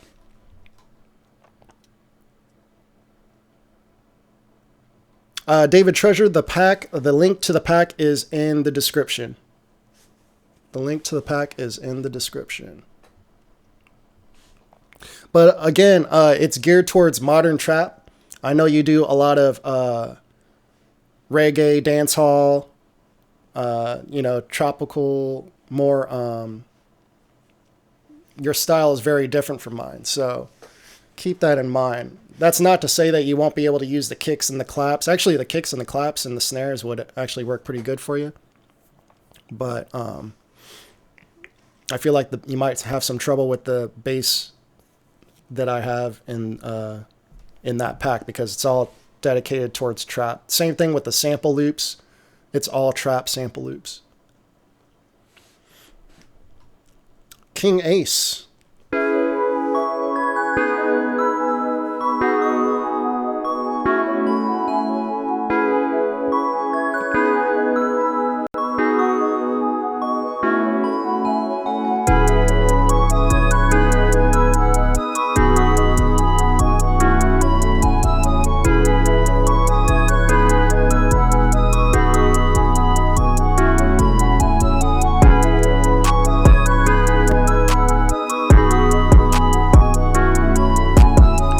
Yeah.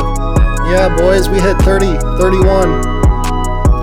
31 watching.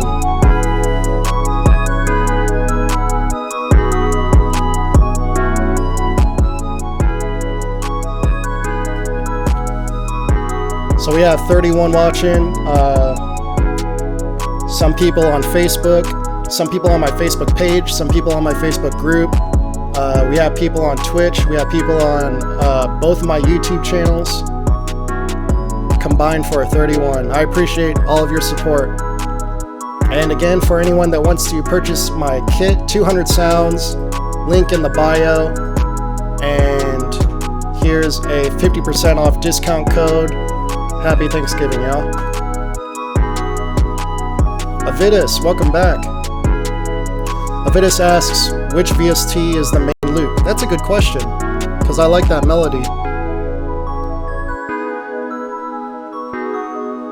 Electra, that's, yeah.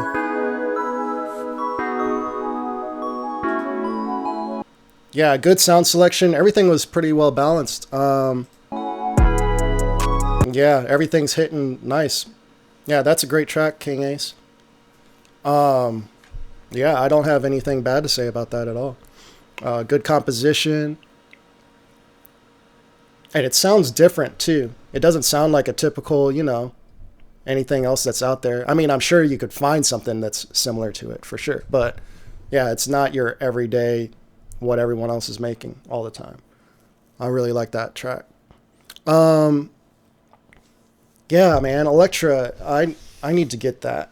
Because out of all the synths out there, in that price range, those $200 synths, you have Electra, you have Serum, you have Pigments, you have Dune, you have Zebra. Zebra is definitely something that I really want to get because I'm trying to get into film composition. But Electra, out of all those synths, is the only one that really sounds like... It seems like it's the easiest to get urban type of sounds. Like modern trap type of sounds. So yeah, I wish I did have Electra. But yeah, I'm just not ready. Like, I'll buy Zebra before I buy Electra, though. Yeah, King A says Electra is by far his favorite synth. Yeah, I'd say it's my favorite synth, and I don't even own it. So, yeah. Yeah, it's my favorite one that I've heard. And on top of that, oh, yeah, Hive is underrated. Yeah, all of URS Heckman's stuff is underrated. That's who Yuhi is. URS Heckman. Yuhi. Yeah, Hive is underrated as hell. There was something else I was going to say. Oh, yeah, so, yeah, another thing that I like about Electra, it has... the best ARPs in the world by far. Like the way that Tone 2 does their ARPs, I have a Firebird, so it has like a small little bank of ARPs. Like their formula for how they do ARPs is the best in the world. Like all you have to do is just play a chord and it just makes these dope ass rhythms, like just automatic. Like everything sounds good. Everything sounds so good. Like, they know what they're doing with their ARPs. Like, if you use ARPs in anything else, it's always basic-ass shit. And then anything like Omnisphere or even Zebra, where you could do, like, more complicated ARPs, like, there aren't good presets where they really take advantage of it. So, like, you really have to work hard to get dope ARPs going in there. But Electra, just from the presets, like, it's just right away. Like, those ARPs are fire right out the box. King A says, really good for trap like Pierre Bourne. Yeah, exactly. Definitely that vibe. Trippy Moon Juice says, Diva, Silent, Dune 3. Yeah, Diva is sick. Hive, Electra is where it's at. Diva is sick. That's why I actually want to get, like if I get anything from Yuhi, it will be Zebra. And that's because they have the filters. If you get the Hans Zimmer version, they have the filters from Diva inside of Zebra. And the thing that makes Diva so special are the filters. Like, that's how I judge every synth. Like, how good are the oscillators and how good are the filters? And really, I judge the filters more than the oscillators. Like, people love Serum because it has like 0 aliasing in their oscillators, but I could care less. Like, I don't mind aliasing. What I care more about is like how good your filters are. And don't get me wrong, Serum does have good filters, but it takes a lot more work to get the sounds that I'm looking for in a Serum versus a Zebra or a Diva or even Arturia Pigments. Like Arturia is definitely known for their filters too. Dune 3 actually has some dope analog filters too. Synthmaster, that's why I want to get Synthmaster, because it's really cheap and it actually has world-class sounding filters in it too. Just from the Synthmaster player, messing around with that, like, their presets are dope for trap. BDR says, wait, let me scroll up here.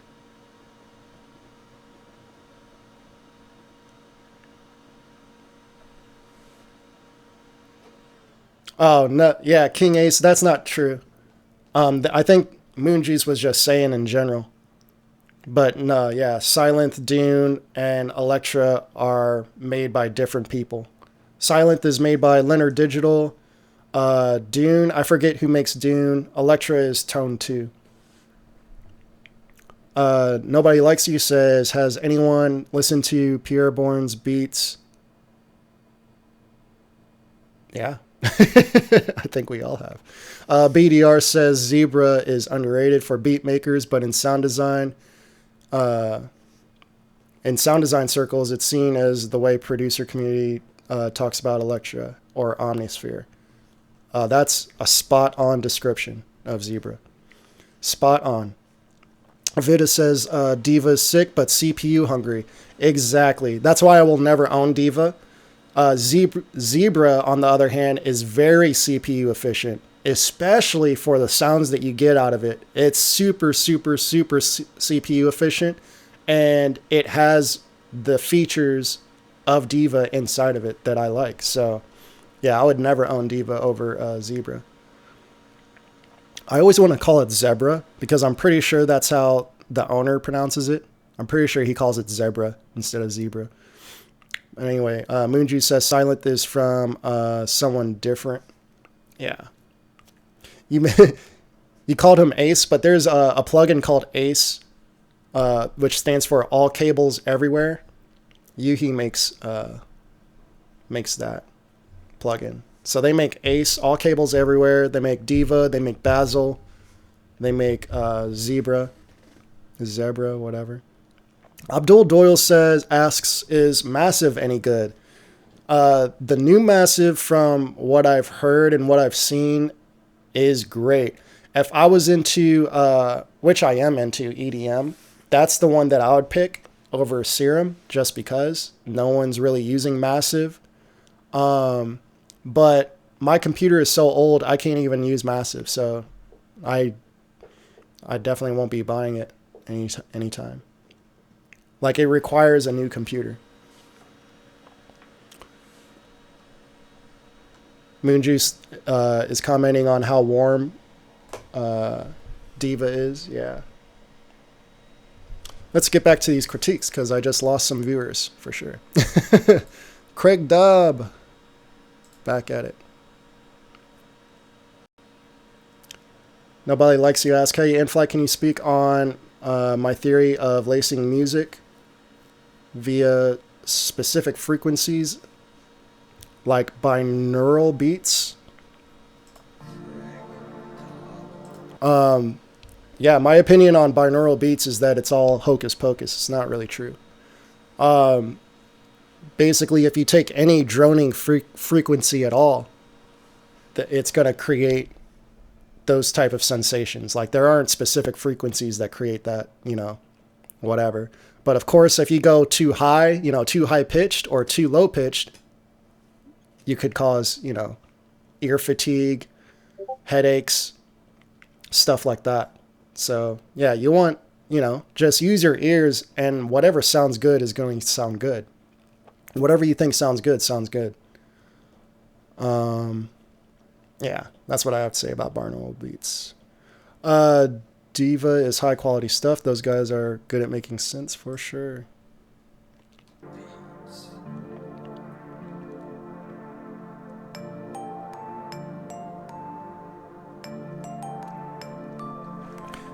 Ibrahim, Synthmaster Player was offered free a while back. I got it for $0. It's still free. They have 2 different versions of Synthmaster Player. The problem with the free version, or it's not really a problem, but it has less presets than the paid version, and on top of that, you can't do any upgrades with the free player. So right now, they have a deal going on where you can upgrade your Synthmaster Player to the full version of Synthmaster for like 20 or 30 bucks, depending on which version of Synthmaster that you get. I believe if you get Synthmaster 1, it's 20 bucks. If you get Synthmaster, the full version, it's 30 bucks. Or you could do the entire bundle for 50 bucks. So yeah, that's the advantage of getting the paid player. I got the paid player for 5 bucks. I believe right now it's 9 bucks. Trippy Moon Juice says Dune is tone 2 also. Okay. I'm gonna look that up. No, actually, I remember who makes Dune. It's Synapse Audio. Yeah, Dune is made by Synapse Audio, not Tone 2.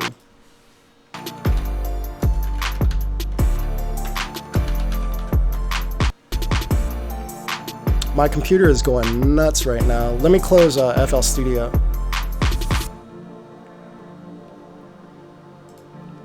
Yeah, I just looked it up actually. Yeah, Dune 3 is made by Synapse Audio.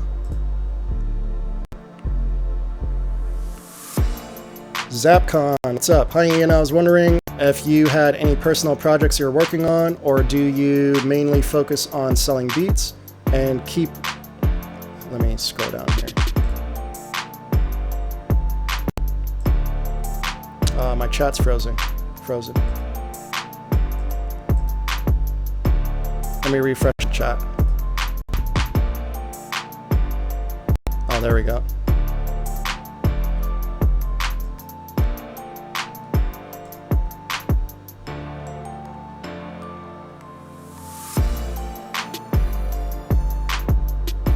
I just missed a bunch of comments, I think. Craig?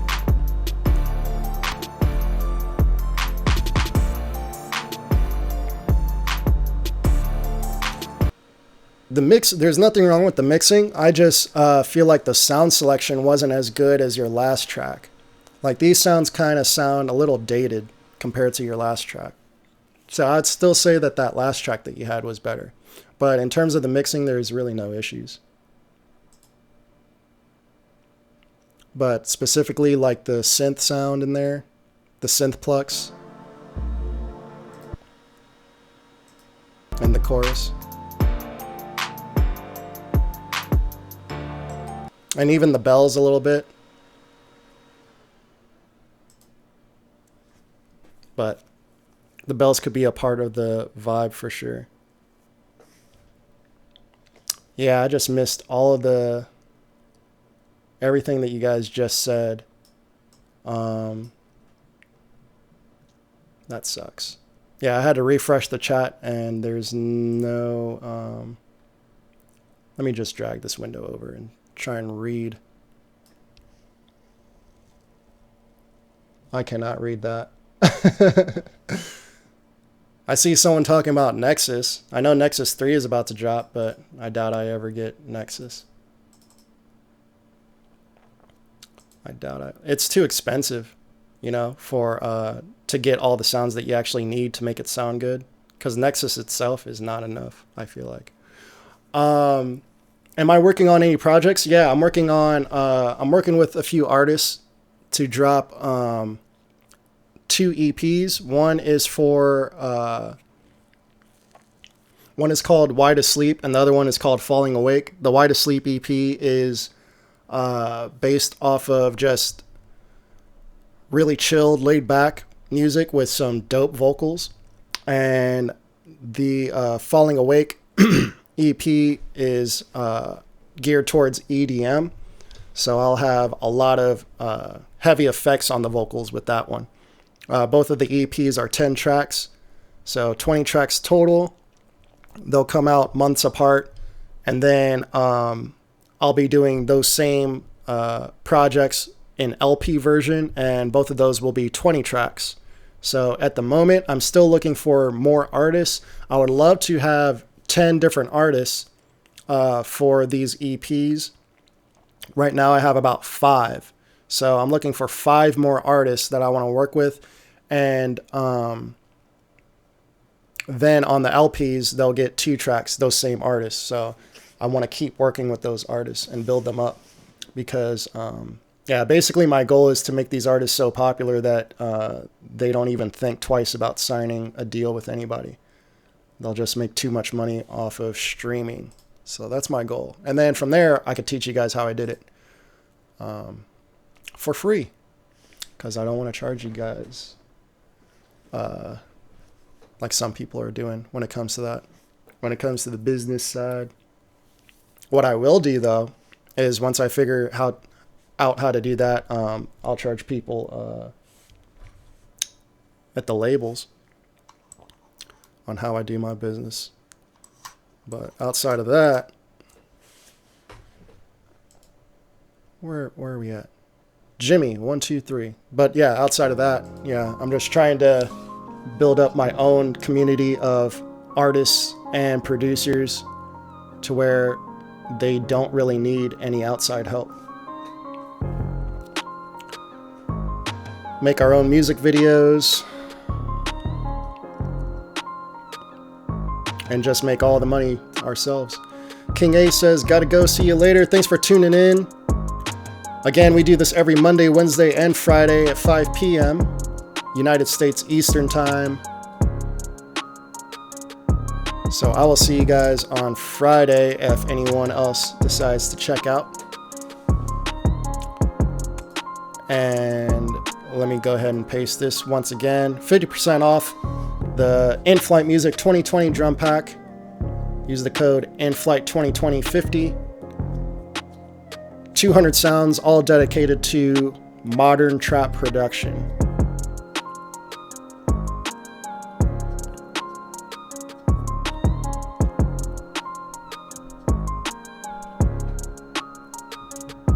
Yeah, don't be afraid to repeat anything that you guys said earlier because I missed a ton of comments in the chat because I had to refresh my chat. Jimmy, this is nice and smooth. I like it. Nice and chill.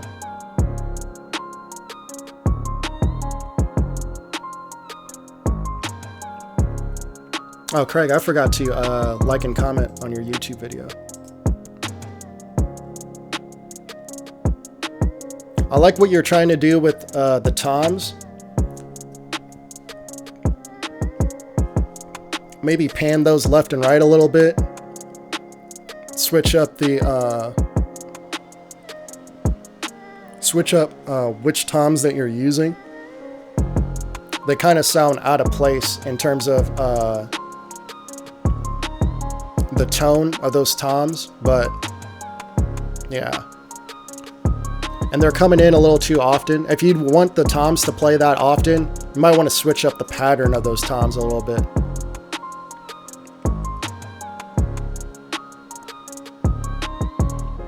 Isnard Beats, what's going on? But good quality track for sure. Good quality track. I would just move on to the next one, to be honest. That's what I really tell people, like, you know, don't go back and try and fix an old track. Just make a new one. Just make a new one. You're usually better off.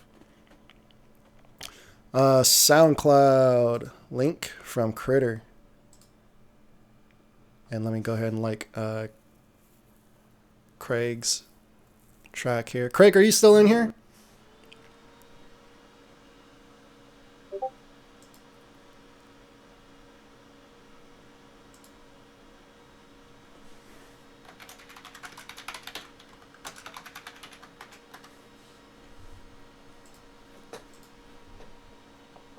What track do you want me to play here?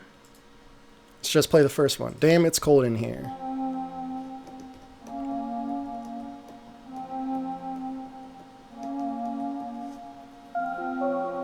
What city is that? Louisville. It's one of my favorite cities.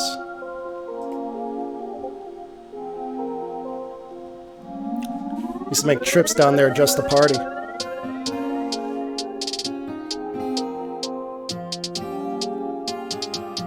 Oh, okay, Madison, this is you. All right.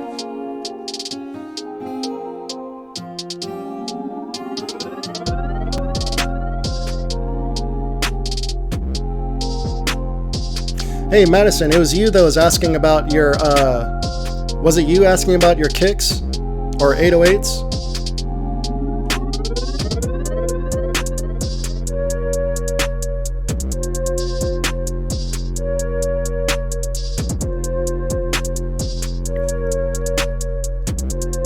Hey, just got another purchase. We've gotten a few purchases throughout the stream. I appreciate all those purchases for the 2020 drum kit. Definitely enjoy. We're getting a little distortion.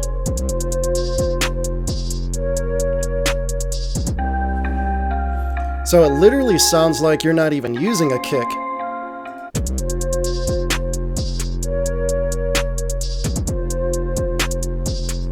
Yeah, it literally, I could hear it right there, but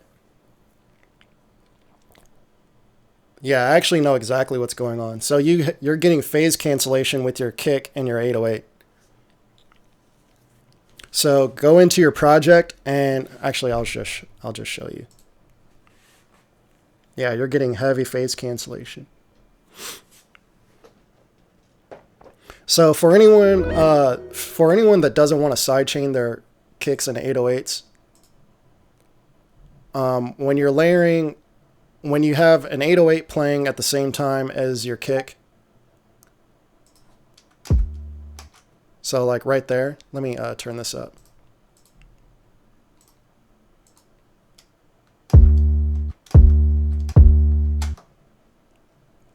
So one's going to sound better than the other. So right here, you want to go in and reverse the polarity and just listen to whether or not the kick punches harder or not.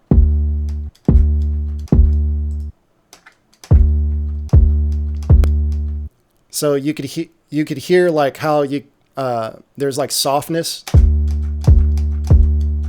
and here there's like a weird flabby thing that happens. So you don't want that flabbiness. You just want a solid hit. So even though this is softer, it's still better than this. So that one's louder, but it's flabby. So what you want to do is go to where we have it right now, where it just sounds solid in the middle, and then turn down your 808 and let your kick punch. And don't be afraid to turn up your kick either. Right now we're nowhere near clipping, so I'll just increase that. So yeah, you could hear that kick is booming, and we're not clipping. We're below 0. So if we flip that phase and go back to where we were, which is how your kick is hitting right now, you could hear like this flabbiness going on the tail end of that kick. Also, another thing that you could do, you could go in to your 808. And again, this is for people that aren't sidechaining. You can delay the 808 a little bit. So you could go in here and use this knob right here where it says sample start. Oh, wait a minute. Never mind. Go in where it says shift in the time knob under the wrench tool. And you just back this up a little bit. Don't go too far, because if you go too far, then you're going to hear a huge delay. Actually, that sounds fire right there. But if you go like way out here, you hear how like there's that huge delay. Yeah, you really want it right around where we had it.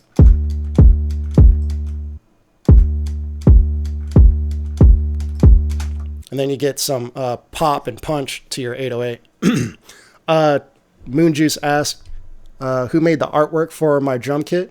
That was Raphael, also known as Kozu in the Discord. I wish he was in the chat now. He's usually here every week. But yeah, I'll get him to... let me actually post that right now. He's a graphic designer, guys. So not only is he fire at making beats, he also does graphic design. So let me go into the self-promo tab. So yeah, he's also the guy that did this for you guys. So if you scroll up to the tips and tricks section, he's Raphael right here. He listed out his leveling for... Shit, hold on. Can't see the chat. He listed out the leveling for his beats, and we're going to listen to one of his beats. Oh, he is here. Oh, geez. But yeah, he listed... Yeah, bro, people want to know about your sound design. So, yeah, if you guys are looking to, throw Raphael some cash, he does really great work. So hook him up for sure. But yeah, he listed all the leveling for his tracks. We're going to listen to a couple of his tracks here in a second. But yeah, if you want to get clean leveling, here it is. This is just a guideline, just basic principles of like the difference in the levels that you want in general. And then according to your track, according to what sounds you selected, you can adjust from there. And he also posted, speaking of kicks, this photo right here, where he's showing his compression on his kicks and his EQing. So I mentioned earlier how I like to cut out some of the low end on my 808s and kicks. He's doing the same thing right here on his kick. So this lets the 808 breathe. So that's another thing that you could be looking at, Madison. Sometimes the real reason you get that phasing issue is because you got too much low end on your kick and it cancels out the frequencies on your 808. So if you cut out those frequencies, this one's pretty extreme. Sometimes I don't go, actually a lot of times I don't go quite this high. So this is cutting right around, what is that? Looks like 50 hertz. Like I said, I usually go like 30, maybe 40 on a kick, but we're going to listen to some of his beats and you'll hear that it's nice and clean and it hits nice and loud. So that's another option that you could be looking at. Oh, good call, BDR. Yeah, it does remind me of some Labs artwork for sure. For sure. But yeah, Raphael could hook you up with some graphic design for sure. Madison says, awesome info. Thank you. No problem.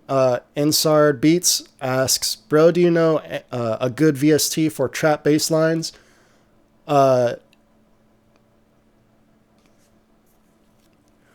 you, to be clear, are you saying like that makes the bass line for you, like the MIDI? Or are you saying you're looking for trap basses that aren't 808s and you're looking for like synth basses? Or are you saying good VSTs for just trap 808s?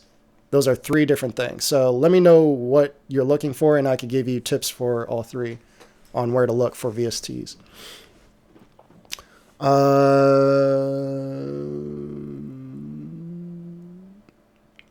Trippy Moonju says, this is way too far, 30 at most. Well, we're going to listen to his track and you guys be the judge.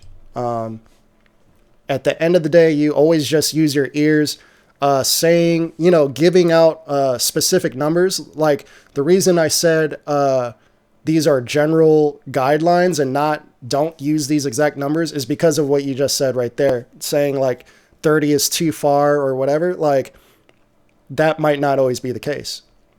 So you really have to use your ears in situations like this, especially when it comes to low end. especially when it comes to low end. And we'll prove it to you here in a second. I think we were in the middle of a track here. Oh, Raphael just submitted another track. So, Raphael, I'm going to play your second track, and maybe your third track, just so that people realize like how good you are. He just started making beats. You'll hear that his beats sound like he's been making beats for years, but that's because he's been making music for years. He's really good at piano, so he's really good at composition. So he's just at a point where he's getting into making beats, and he really got good at the mixing aspect, which is all that you have left after you're good at the composition part. And that's how I got started too. Like, I started out with the composition, and then I learned the mixing and mastering and all that stuff way down the road later on. So, and Moonju says, yeah, that's true. Yeah, I mean, yeah, at the end of the day, what sounds good is good. And like I said, we're going to prove it here in a second. All right, David Treasure, Jack Part 2.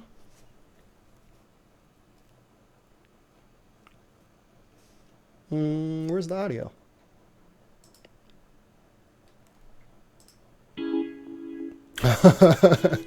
There it is.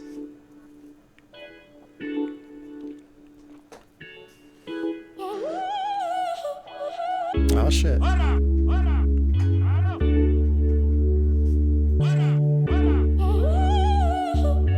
This sounds different from your usual stuff. Definitely a lot more of hip-hop vibe to it.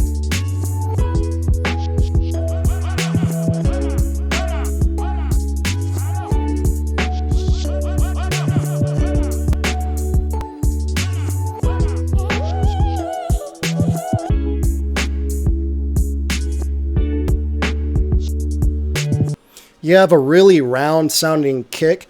Like, this track would be fire if you had like a really hard hitting kick. It would totally change the vibe of it, but I feel like it would really bring it up to another level.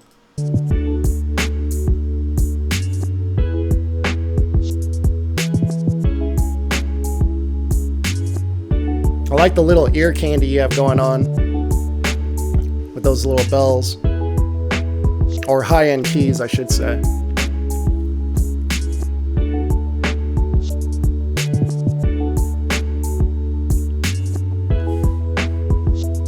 Yeah, you could still hear your inspiration from your usual sound with the keys that you did choose, so I like that. I like that reverse effect that you threw in there too.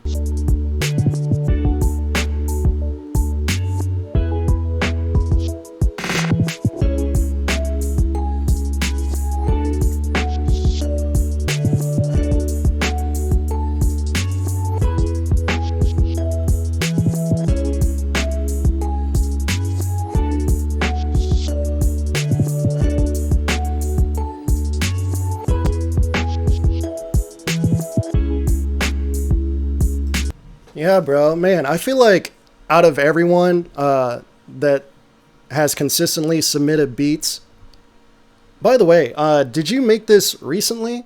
But anyway, I feel like out of everyone that has been consistent at submitting beats, like, your beats have gotten better more than anyone else's, if that makes sense. Like, I felt like at the beginning, the first beats that I heard from you they definitely weren't this good. That's how I feel. And then I just remembered the second or third round of me listening. Man, my ear is like bothering the heck out of me. I remember the second or third round of me listening to your tracks. They improved quite a bit. And then just this past week, last week, and then this beat included, like, it was a step up above that too. But yeah, whatever you're doing, keep doing it. Because I remember, I think it was that first week or maybe the second week where I was just like, I felt like we were hearing like a lot of different sides to your music.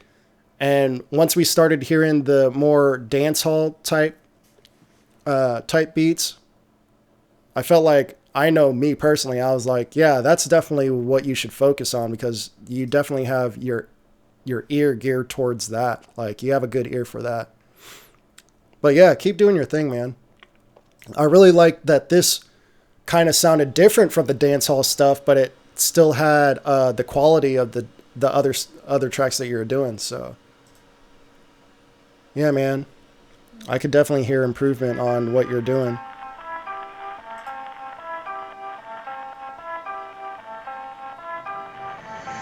Tom, kid, back up on the beat.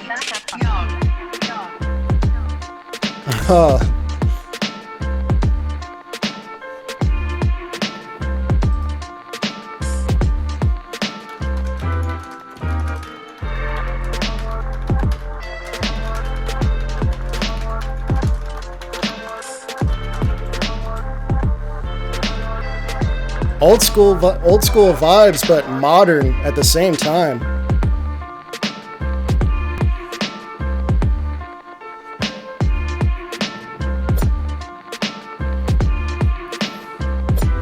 Man, the only the only thing I didn't like about the track was that it's only 50 seconds long.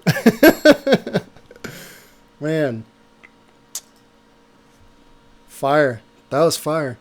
It was too short. It's too short. Want some yeah, I wouldn't mind a 3-minute version of that with some arrangement for sure. But yeah, that smacked. Had a really nice old school vibe to it. You're always really good with the swing on your tracks, Kid. You always got that swing. And I think you being a rapper, that helps a lot too, because you know how to like put pockets in your music. I feel like that's something that a lot of trap producers miss, because they'll see, I'm not going to name any names, but they'll see a lot of people make these tutorials and everything's on the grid and just straight. And that's cool. You can definitely create pockets with that. But man, like a lot of my tracks, I always add a little bit of delay or a little bit of swing just to get things moving around a little bit. And I kind of pride myself in being able to hear a flow too. So I always try and create a pocket for rappers. It's just easier to get a nice groove or something that's different if you just add a little bit of something to it, to where it doesn't sound like it was made on a computer. But there's some producers out there that keep their drums on a grid, and then they'll get most of their swing from their samples or their melodies. I know like Cash Money AP, he does a lot of that. Cody, he does a lot of that with the way that they chop their loops. Just adding a little bit of attack to each sample chop adds a little delay, so that creates a groove too. So your groove doesn't always have to come from just the drums. It could come out of the melody too. BDR says, just out of curiosity, what that template you pulled up, do you normally have your plugins loaded into them before you start? I used to, but not anymore. Back when I did, it was all stock plugins, and a lot of those were actually just samples. So I was using, let me actually give you an example.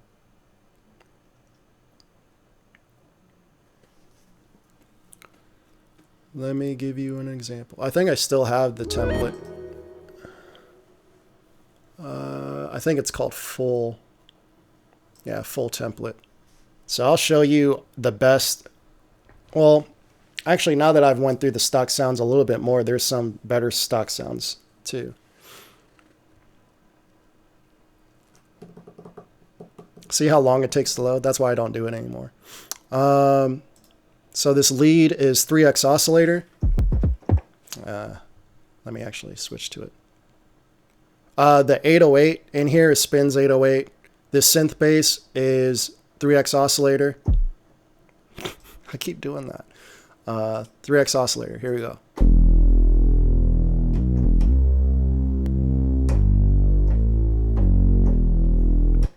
This bass is the hip hop 3 bass. Sounds almost like a real bass. Let me turn this up too.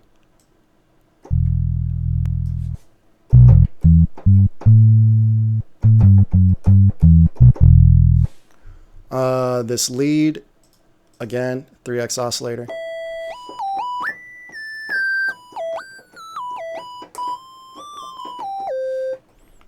This pad is a sample, I believe. Yep. And all of these are stock in FL Studio.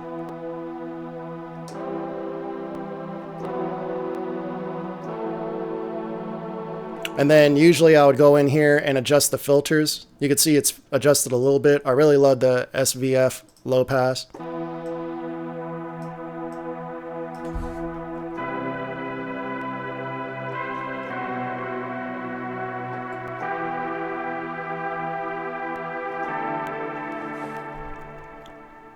I like using samples like that because it's low on CPU.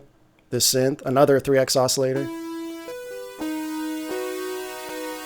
Bells, 3x oscillator. It used to be 3x oscillator. There's a good bell in 3x oscillator. So this is a sample from the free Kiko drum kit.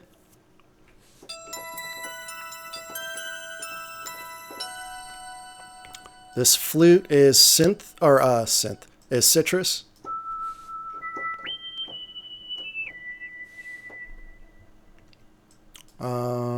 This guitar, direct wave.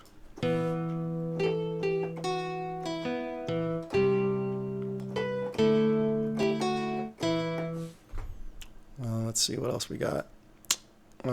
Again, you can find all these in FL Studio. Plux, art.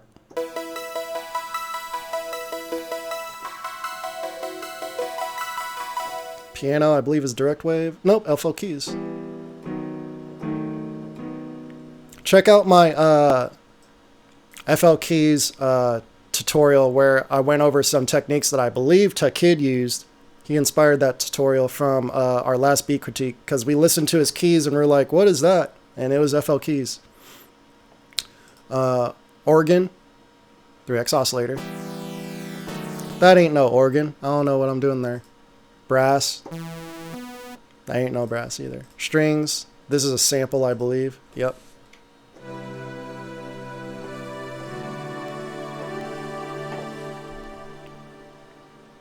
Vox. Direct wave.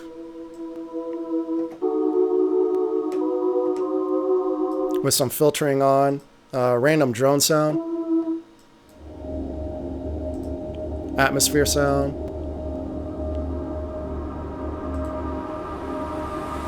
And noise. I believe the drone and the noise and the atmosphere, those are from some kits. So I don't believe those are stock.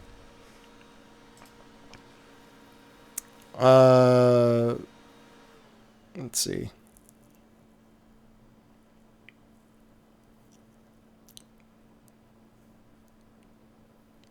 Isnard Beats says, I want that bass preset. Download, if you, actually, let me post this. If you get my kit, I have a whole bunch of those that I sampled from all of my different bass presets. And also, if you follow me on IG and go to my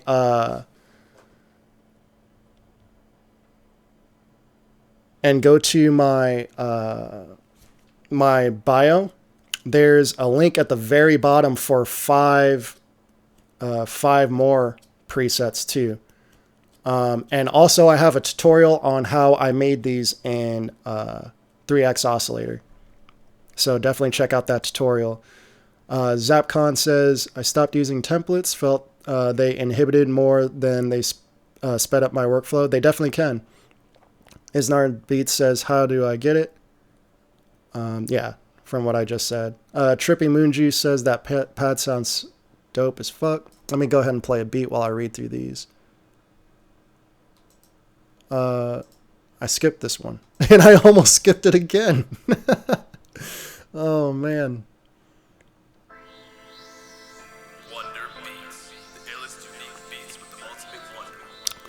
This synth sounds really dated.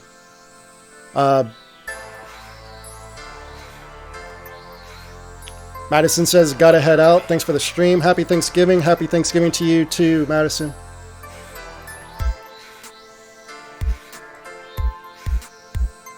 And Isnard, if you want to stick around, I'll show you how I made these in 3x Oscillator real quick too.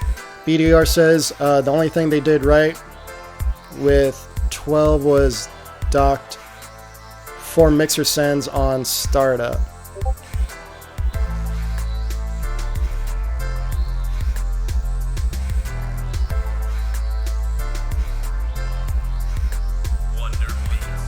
BDR says, so you have the stock plugins preloaded in your template. Thanks. That was my old template. Yeah, now I just have one instance of Patcher. So, one instance of Patcher, and then I have all my drums loaded up. Which I gotta switch out with my drum kit now. Thanks for reminding me. Isnar Beats says, I gotta explore more stock plugins. That's actually the main topic of my entire YouTube channel. Almost.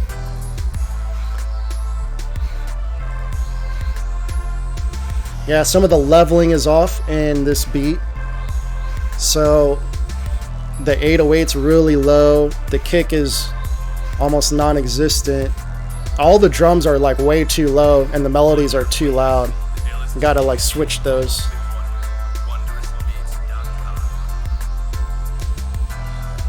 Yeah, you have this sweeping synth that's like a little too busy.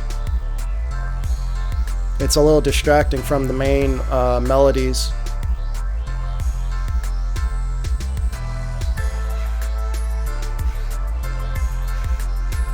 But I like the ideas that you have going on in terms of the composition. I always appreciate people that really work at trying to make the composition themselves. So I definitely appreciate that.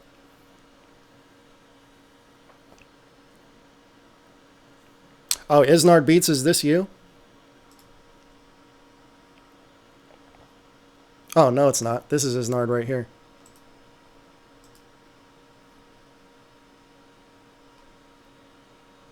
And then we have just 2 left after that. And then I'll show Isnard how to make synth basses.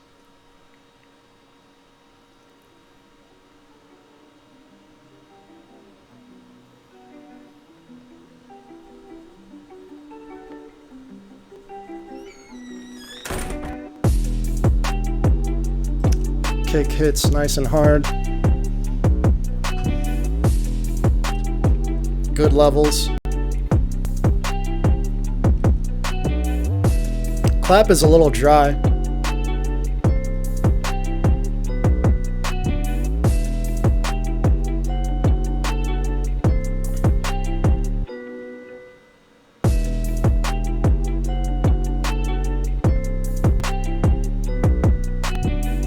I like the detune on the bells. David Treasure says, my Flex tune was made with just the Flex plugin. That's dope, that's dope. Flex runs too heavy on CPU on my computer. BDR says, I'm going to make a second template for sure. I had the habit of using 70% of the same sounds, I know.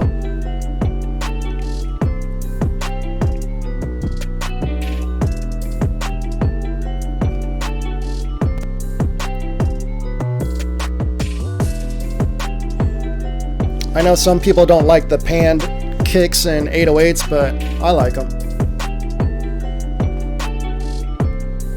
Really got to ask a rapper about that. See if they like it or not. Then really base your track around that versus a producer.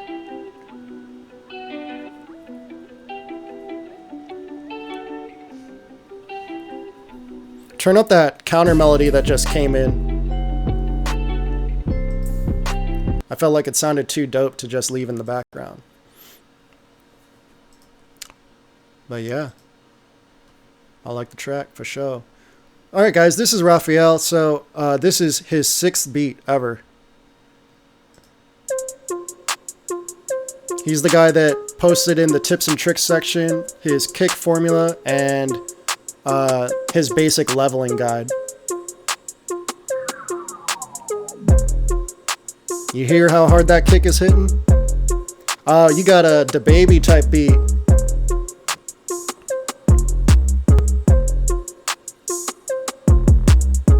You can hear the nice amount of reverb. It's not overdone. It's just right where you want it.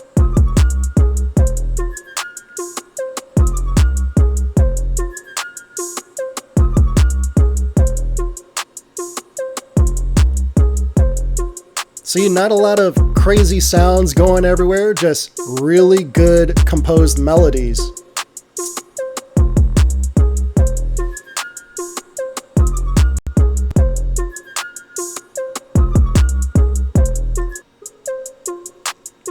So yeah, he kept that one really simple. I wish there was a way to like scroll up to the top really fast. You know what I'm gonna do, Raphael? I'm gonna download your beat so that I don't ever have to scroll up to the top here. Because I do this like every other stream, I swear.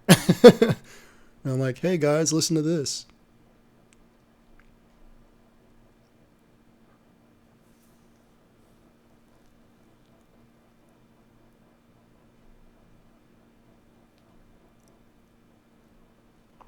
I feel like I'm never going to find it. We've had so many submissions now since then.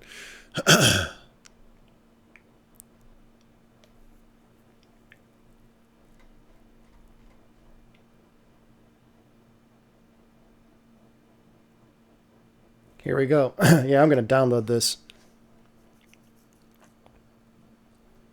So this is the 2nd beat he ever made.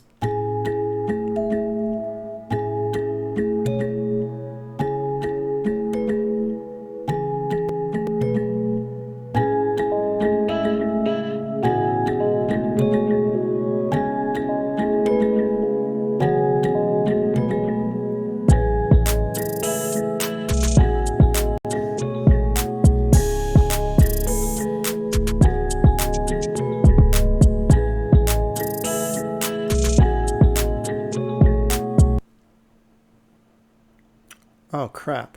I don't know why it stopped, but hey, you guys get the idea, right? I think you guys get the idea. So yeah, it's not like his kick disappeared or anything. You guys could hear his kick loud and clear in both of those tracks. So yeah, always use your ears.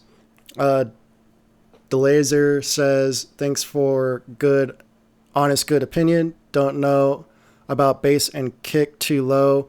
Maybe you might have been right, but you've had your system running on at least 50 to 80% low volume, making a listened track at yours on 100% would been right, even as I believe the volume knob on the website was set to 80%.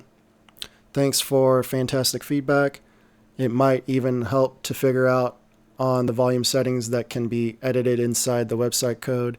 Might give hint to proceed better. Happy Thanksgiving. Thanks much. Yeah, no problem. Yeah, I compare all the beats right around the same volume level according to my ears. But yeah, that wasn't a case of listening too low.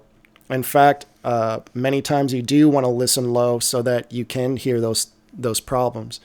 But if I were to turn it up, it wasn't that anything was low in volume in terms of just overall volume. It was low in volume compared to the other sounds. So it's all relative according to the other sounds that you're hearing. That's why I said the instruments and the drums needed to be switched.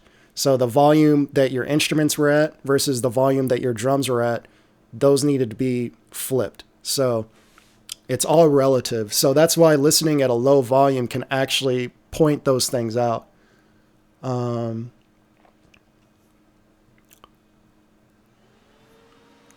Yeah, Kid says 808 slides are dope. Mix is really good. How he do it? Yeah, Raphael just pointed him out to the tips and tricks. Go to the very top of tips and tricks on Discord, and he has his leveling right there. The thing about the one thing that I mentioned about his reverb, though, that's really a lot. That's going to play a big role too, because people either use too little or too much reverb. I would actually go as far to say this, that Raphael is the only person in all the beat submissions that we've ever had that has nailed reverb, that really hit the reverb exactly where it should be. But also reverb is a personal taste type thing. So I understand if people don't want a lot of ambience, or, you know, a lot of people will think a hard hitting track will have less reverb, which does happen, but I feel like when you do reverb right, it's always going to sound better than not having reverb at all. So let's get into the synth bass. So you're wondering how to make this.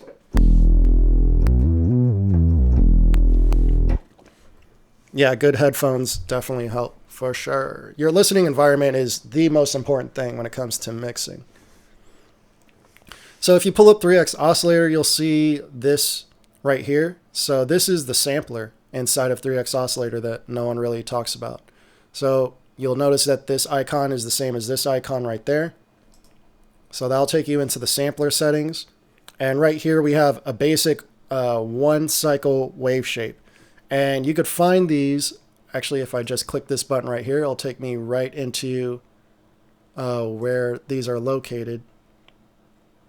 Actually, that didn't do it. So I'm going to have to do this manually. But if you go into your FL Studio packs and you go into Legacy, I believe. No. Instruments. No. Shapes. Yeah. So if you go to FL Studio packs and go into shapes, you'll see these high quality shapes and miscellaneous shapes. All of these are single cycle waveforms. So you could take these and drag them in here. This one is ramp, high quality ramp. So you just drag this in there, and you'll notice that the first oscillator I have, I'll really just pay attention to these settings because I use these settings on all my synth basses pretty much, but you can adjust them a little bit. We'll take a listen to what it sounds like if we adjust it. But yeah, the top oscillator is set to just the normal pitch. And then we have two oscillators that are pitched down, and then I have them panned slightly to the left and right of each other. And this one's really high in volume. Let me adjust that volume there. I don't know why these are different volumes. So let's play around with this a little bit. Yeah, that's dope. So yeah, with none of those extra oscillators, I have both of the other oscillators turned all the way down, and this is what we get. So this top oscillator is creating that top sound. This phase offset is just rotating where the beginning of the rotation is rotating where the beginning of the wave cycle starts. So the more differences that you have with these phase offsets, the more variety you're going to get in your bass. So you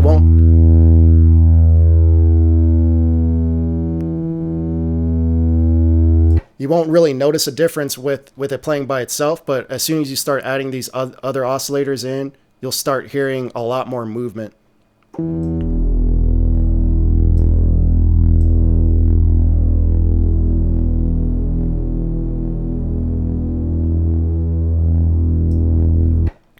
And then, another thing that I did was adjust the fine tuning of these just to adjust the pitch just a little bit. And then this lowest oscillator has the pitch right in the middle so that we are actually hitting exactly the main pitch of the key.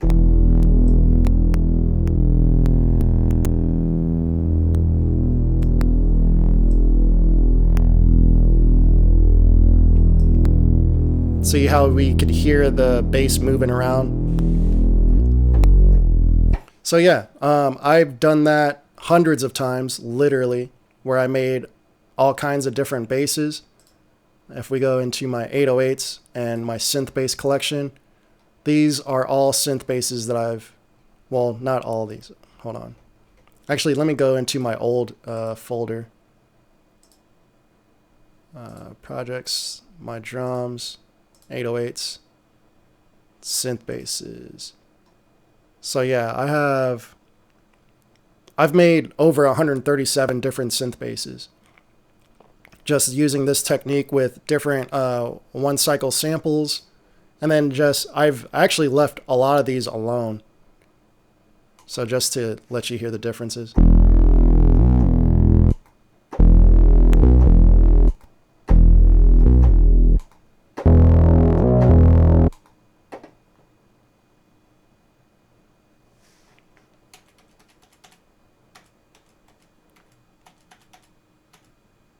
Sometimes I have trouble.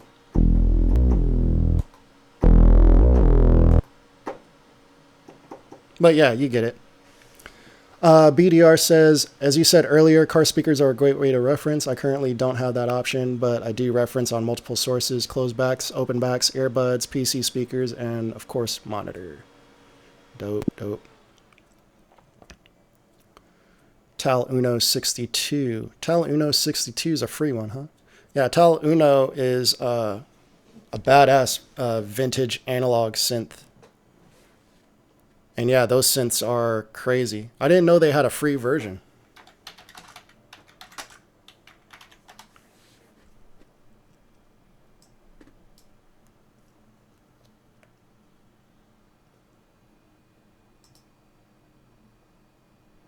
Yeah, LX is their paid version.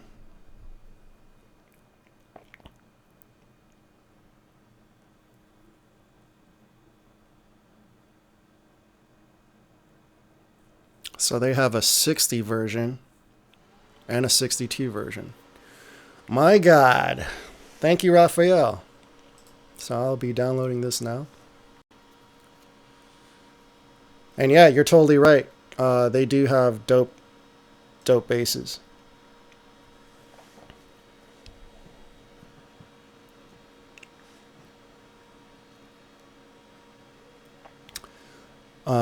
Yeah, it's really easy to design basses in Tal Uno.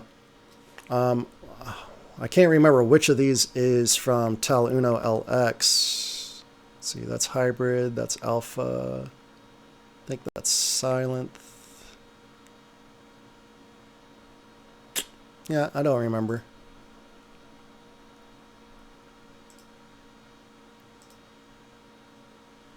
What else was I about to say?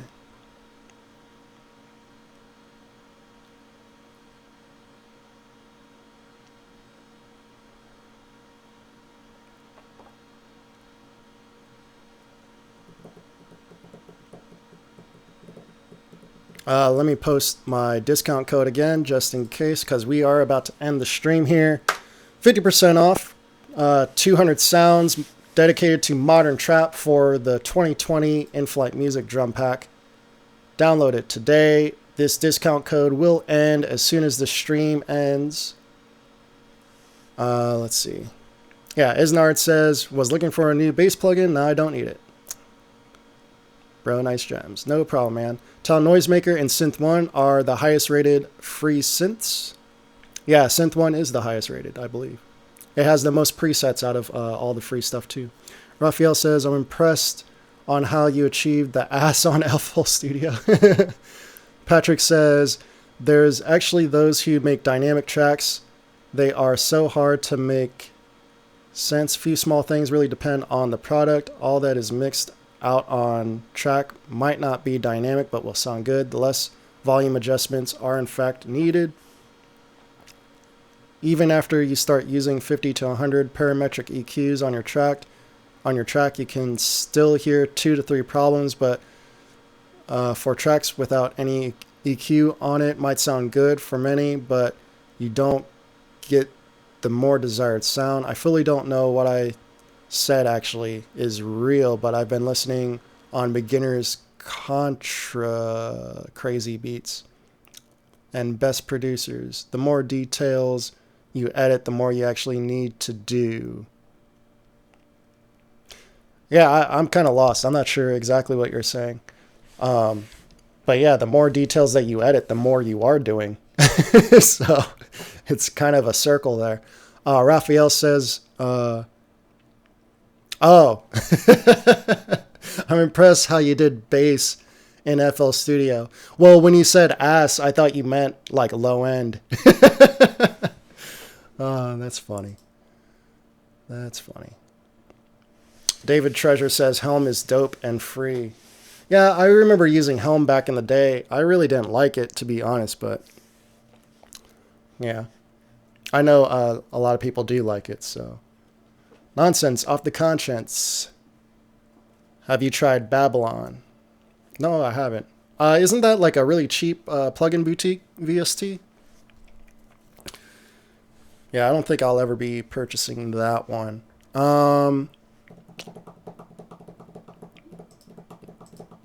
Some other dope free VSTs. Plugin database, generators. These are the ones that I use. If I go to my extras, bass. This acoustic bass is direct wave. Ample bass is a free bass from Ample Guitars. It's really dope. Classic 80, that's direct wave here in FL Studio. Ibanez, direct wave here in FL Studio. SI bass guitar, this is from Cakewalk, another free guitar. Slap, free, direct wave. Sublab. This is what I was going to recommend to you for 808s. Actually, a lot of my 808s in my pack was made with Sublab. And Temptated. What is this? I don't even know what this is. Oh, direct wave.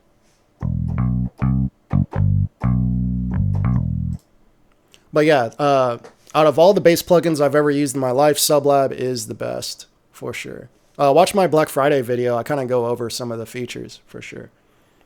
Guitars, Ample Guitar, another free guitar.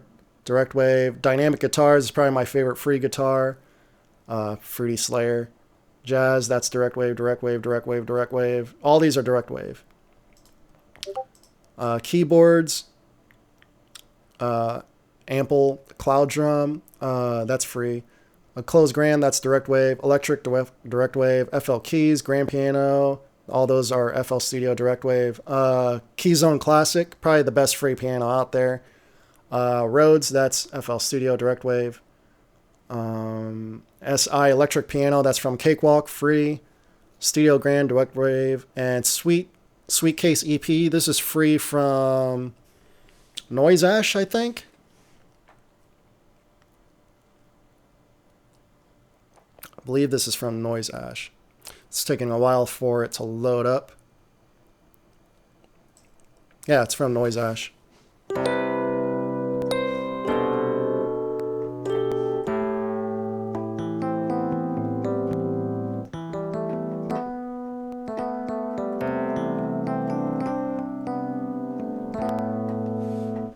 Yeah, it sounds pretty good. Orchestral stuff. Here's some sauce right here. Well, everyone knows about Labs Now. I talk about it like every other video. Redtron. So this is where I get all of my Mellotron sounds from. It's a Mellotron emulation. Hey, anyone know how long I've been streaming for? I have no idea. We're about to end it here, though.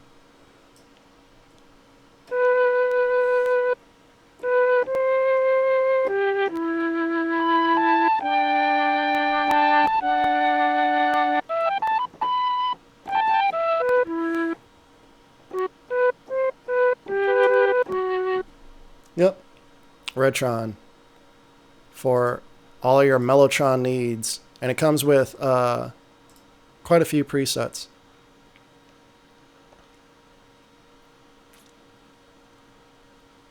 Three hours? Cool, cool. Yeah, I think we've given people plenty of times to purchase the kit. So yeah, brass violins, cellos, string sections, woodwinds.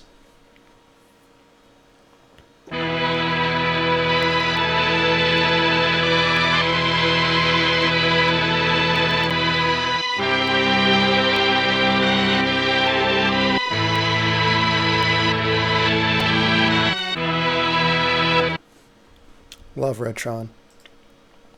Only problem with it is that it's 32-bit. So if you guys are only into 64-bit plugins, yeah. Extra synths, Albino, they don't make that anymore. Alpha Free, that's a pretty good one. Autogun. Expanse is like a noise generator that I got from Plugin Boutique. Isotope Iris, I got that for free. It's like $150, I believe. Got that from Plugin Boutique.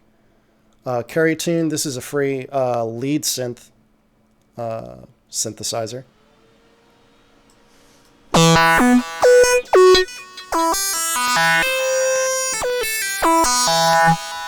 A lot of high-tech sounding synths in here.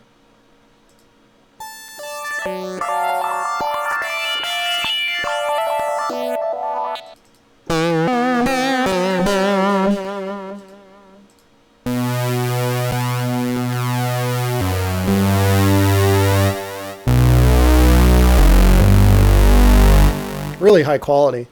Really high quality. So, and then also just to advertise my kit a little bit in terms of synth basses.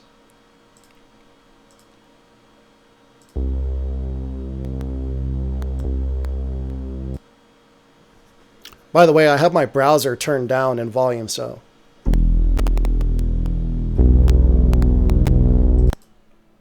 Got to remember to go into your wrench tool and turn cut itself on. And I like to switch this to mono so I could get slides in here. Which actually only works if you have your envelope on too. So let's turn this all the way down and add a little tail.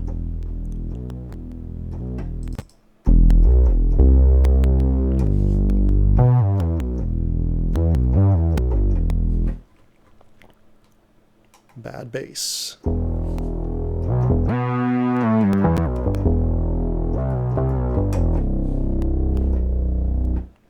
Ball of bass.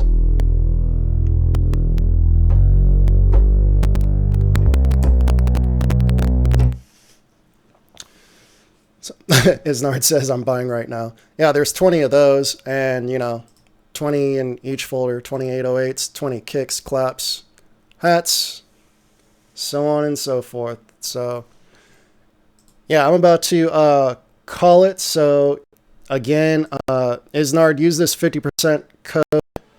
Let me paste it again.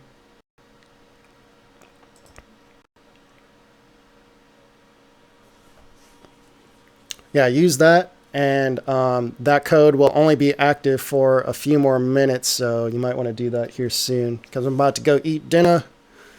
Craig Dobb Beats asks, ever start a beat with a bass line? Yes, I have. Yes, I have. That's really all I have to say about that, though. It's not something that I like to do. It's a challenge, but sometimes I like to have fun and start with a bass line just for fun. Just to challenge myself.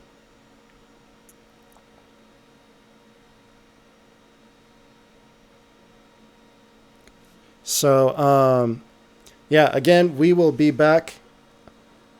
Ice Mike. Yeah, we've been streaming for 3 hours, so we are just about to head on out.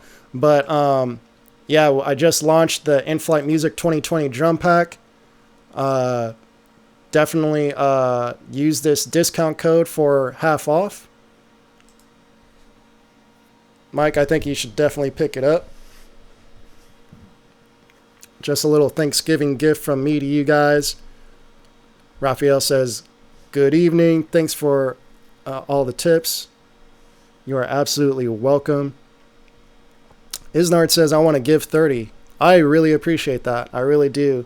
Especially, yeah, there's some people where I thought I made it very, very clear Craig says he'll pay full price as well.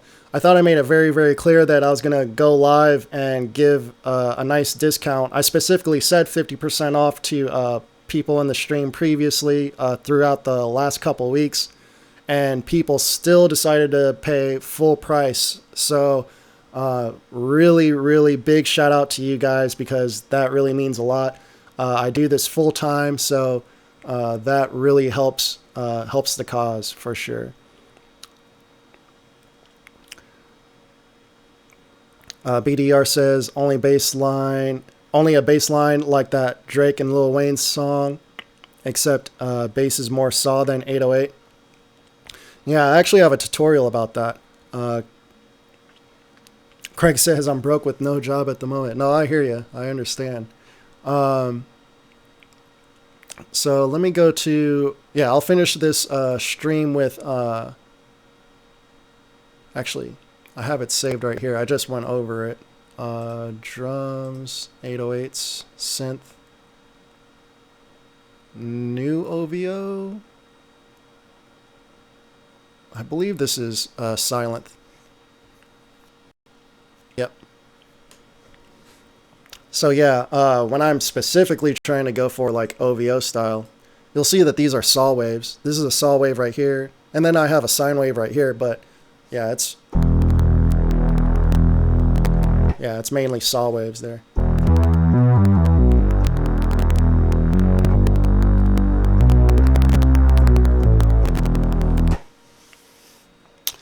Yep. And I believe I did sample that for the kit as well. So, yeah, I really held nothing back when it came to this kit, because I really put myself in everyone's shoes and said, yeah, I really want to use just one kit for the whole rest of the year. Like, I don't want to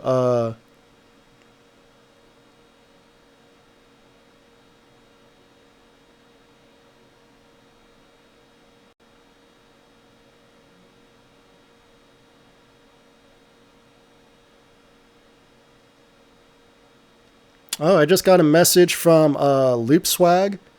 I'm not sure if you guys are aware who that is, but he's, I guess he's a fan. But I usually share my YouTube tutorials in his FL Studio Classroom on Facebook. It's like it's probably my favorite Facebook group outside of FL Studio Producers Worldwide. Those are the two groups where I get the most engagement. Actually, I get more engagement in Loop Swag's community, but he just pre-approved me for going live in his group as well. So we'll see how that works out. At the moment, I don't think that I can do that with how I have streaming set up, but I'll definitely look into that. Craig says that bass is pretty sick. BDR says, actually prefer that to the 80s, 808s. Isnard says, I ain't got job too right now. No, I understand. What I recommend doing when it comes to 808s and synth basses, to use both in your tracks. So you'll rarely hear any of my beats without both. So it really helps with the arrangement. It adds more dynamics to your switch ups when you could go from an 808 and then switch it out to a synth bass, especially when you drop out other sounds. It's a great way to add dramatic effect to your beats. But yeah, I love the 808 switch with synth bass and then back to 808s. Some beats I'll have the synth bass play in the chorus. Some beats I'll have the 808 play in the chorus. It all just depends. And I think I even have a beat where like it has a chorus with an 808 and a synth bass in it. Actually, let me play that. Yeah, that's what we'll do. I'll play that beat and then we'll end the session here.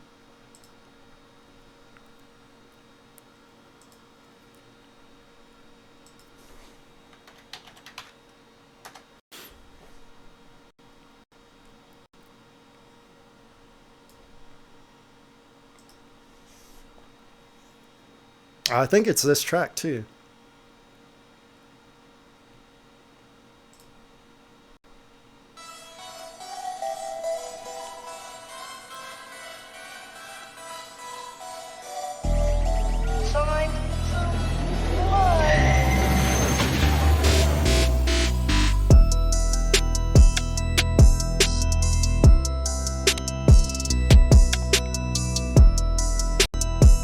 So you got the synth bass here.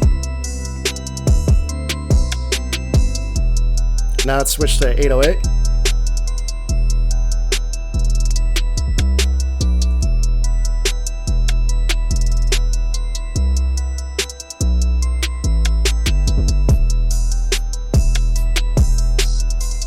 And another thing that I did, you'll notice that the 808 pattern switches as well.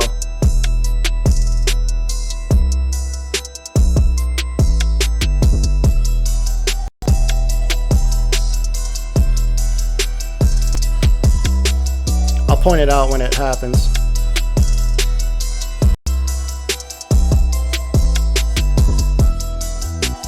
Here it comes.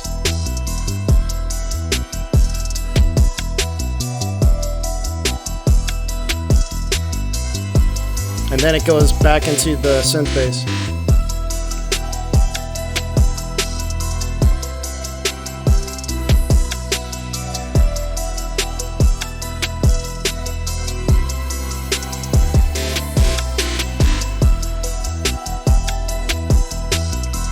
And then another switch up in the chorus. So yeah, there's a lot of 808 switch ups and synth bass switch ups in this track.